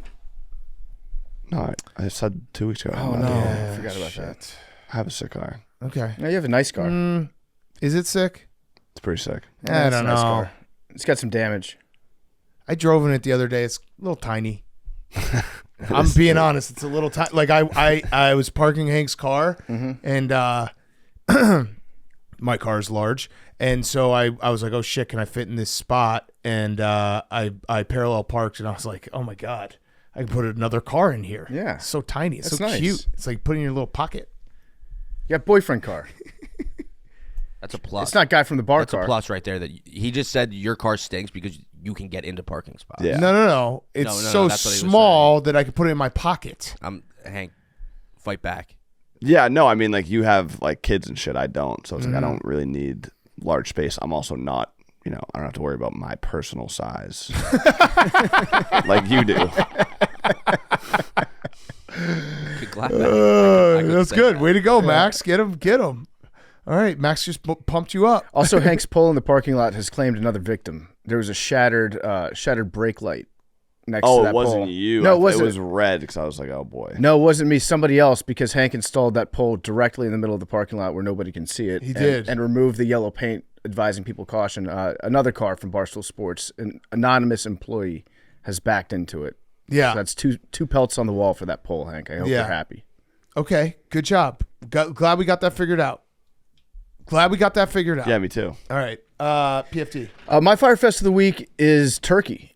I didn't go there for hair plugs. I already got my hair plugs in the United States. But Turkey, the bird. So I had planned on deep frying a turkey for the boys for this Thursday's stream. We were going to fry turkey, have a nice post-Thanksgiving feast. And I planned a little bit ahead on this, but I got fucked at every single turn. So on Tuesday, I was like, okay, we got to get a turkey because if I get a frozen one, it has to have time to defrost. Mm-hmm. Or I could get a fresh one, and then we could go ahead and get the brine going, put the seasoning and the rubbing on there. So on Tuesday, I ordered a fresh turkey from the store. And they said, okay, no problem. It'll be delivered soon. It got delivered Tuesday around lunchtime, and I forget if Max brought it in or Paige brought it in, but it was a tiny little bag, and I paid $50 for this turkey. And I took the bag and looked inside, and they brought me 2 turkey drumsticks.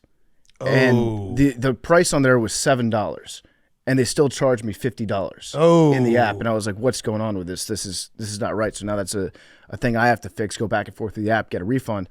But still, it's okay. We got plenty of time to get a turkey. Mm-hmm. No big deal. So Paige hit me up, and she was like, hey, I can have somebody go get a turkey for you. We've got Jacob, the intern, on it. Mm-hmm. Cool, no problem. We'll have the turkey in plenty of time. Jacob goes out, runs to the store, comes back. We get done recording part of my take, and Jacob's like, great news, I got your turkey for you. And I look at the turkey, I'm like, this turkey is cooked. Oh. It's got nice golden skin on it. Yeah. You got a full 12-pounder. Turkey. I think it was like 13, 14 pounds. Yeah, Max made a free throw with it. Max, you already need to do more.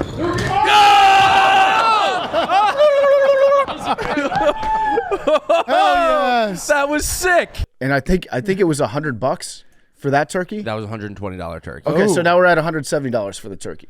And so I was like, Paige, I can't work with this turkey. We can't deep fry turkey that's already cooked. Can't work with this turkey. Could. You can't really though. No, it wouldn't be good. No, it would just be way too cooked. Yeah. So then Paige is like, don't worry about it. We'll get you a fresh turkey. We're calling butcher shops right now. I was like, cool, sounds great. Max hit me up and he's like, great news. We found a fresh turkey. We're going to go pick it up. And then he updated me to say, we have acquired the turkey and it is now in the walk-in fridge here. It's a fresh turkey. You'll be able to freeze it, no problem, on Thursday. Fry it. Yes. No problem on Thursday. So then we get back in the office yesterday and we go to start seasoning this turkey. Myself, Max, Chef Donnie, and we take the turkey out of the bag, and there's never been a worse smelling thing that I've ever smelled in my entire life. It was a rotted turkey. They sold a rotted turkey. $200. $200 for that fresh turkey. Additional? Yes, additional. But now we're at what $370. We're at $370 for no turkey. But PFT, we're still getting a fried turkey tonight, right? No, because the thing was, because the fresh turkey was there, I now waited so long that I lost time to defrost a frozen turkey. Next week? If we can find, I don't think there are any turkeys in Chicago anymore. They stopped selling them. They stopped selling. It's like trying to buy a pumpkin after Thanksgiving. Yeah, it's like the Halloween stores that pop up every year. Yeah, the bird deadline has passed. Yeah. And now we can't have any turkey tonight, which is a bummer. But I could do one next week with a frozen turkey. That would be fine because there's plenty of frozen turkeys out there. Yeah. But yeah, this has been just a nightmare trying to find a turkey this week. Shit. So $370 down the drain. I gotta say, I don't think collectively. That's worse than your Fyre Fest. I don't think collectively, as an entire unit, we've been this much of a mess ever. Yeah, we're in a bad spot. Also, you can watch everything that PFT just said on PFTV. We're in a bad that's coming spot.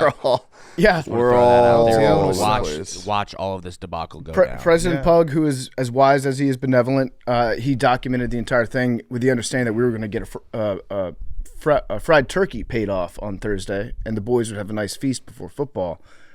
So he was following around the entire time. So yeah, you can watch that on PMTV. Yeah, no, I got an idea. We're in a bad spot though. Hank I had a real sentence to Hank last week. I was like, hey Hank, I'm seeing a therapist. You want him? I was like, I can recommend you.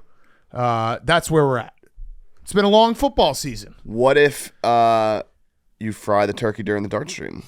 Oh, okay. In January. I love it. That's forever. What if Jerry tries to get a hole in one during the dart stream? I'm just disappointed because I love fried turkey. Yeah, It's the best. That's a good idea. Let's do a fried I have good turkey. news. Yeah. What? Baseball might be back. Oh, we're back. Let's go. All right. Might be back. Just got a text. Baseball might be back. Okay, Love that. we're working. All right. My Fyre Fest is a little different. So I've talked about it. My daughter is. I've raised a troll. She's a troll in my image. She literally does things to me that I recognize myself. I'm like, you're just trolling. So they send pictures from her school, and the other day it was like, what do you want for the holidays? And her answer was a baby, and I asked her later that night. I was like, what did you mean by a baby? Like a doll baby? And she won't give me a straight answer. So I think she just wants to have another sibling. She wants a little brother or yeah, sister. Yeah. She has a little brother. She probably wants a little sister, but she won't. She like smile. I'm like, do you want a real life baby or a doll baby? And she just kind of smiles and just looks at me. I'm just like, God damn it. He won't give me an answer, but that's a bad one. Yeah. I can't have another baby. When a kid asks you for time up.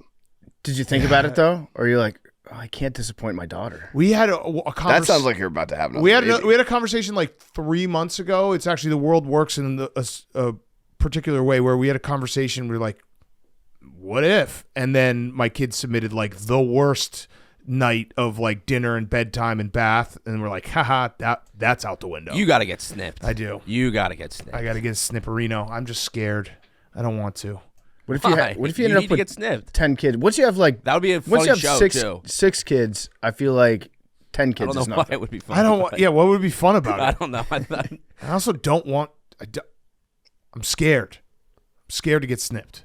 I know that's stupid, but I'm still scared. No, do it during March Madness. Yeah. No, March Madness is my favorite. That's what I was thinking. It was like no, March I need Madness March Madness. I need to be full. I need to be full of cum. You have to. Your testicles need to be working in March Madness. Okay. Good show, boys. Memes, do you have a Fyre Fest? Memes? Oh, he took his headphones off. Memes. We're doing a podcast. Memes. We're doing a podcast right now. You're gonna have to put your headphones back on. He has no headphones on. Memes. Put your head. I mean, the fact that you were turning mics off during a podcast on Wednesday. His mic is also not on. He's just saying no. Memes. No. Memes. I'm speaking this is on in his order. behalf. Put the people want to hear this. Come on, put on your headphones. Hank, by the way, shout out our guy. Let me find it. Memes, put on your headphones. He's putting them on. They're not fully on. They're close enough, though. He can hear it. He can hear. Memes, I have good news for you. Here's the good news. Shout out our guy, deck.dev, who does a really good job with the Lottery Ball website. Memes, you're not even top 3 longest days without getting it right. So Hank had a streak of 988 days. That's impossible. That's 3 years. 988 days is so long. 988 days. Max had 691 days. That doesn't make sense to me, by the way. PFT, you had 558 days. It's a big drought. And then Memes, you are at 407 days. I'm after you at 366 days.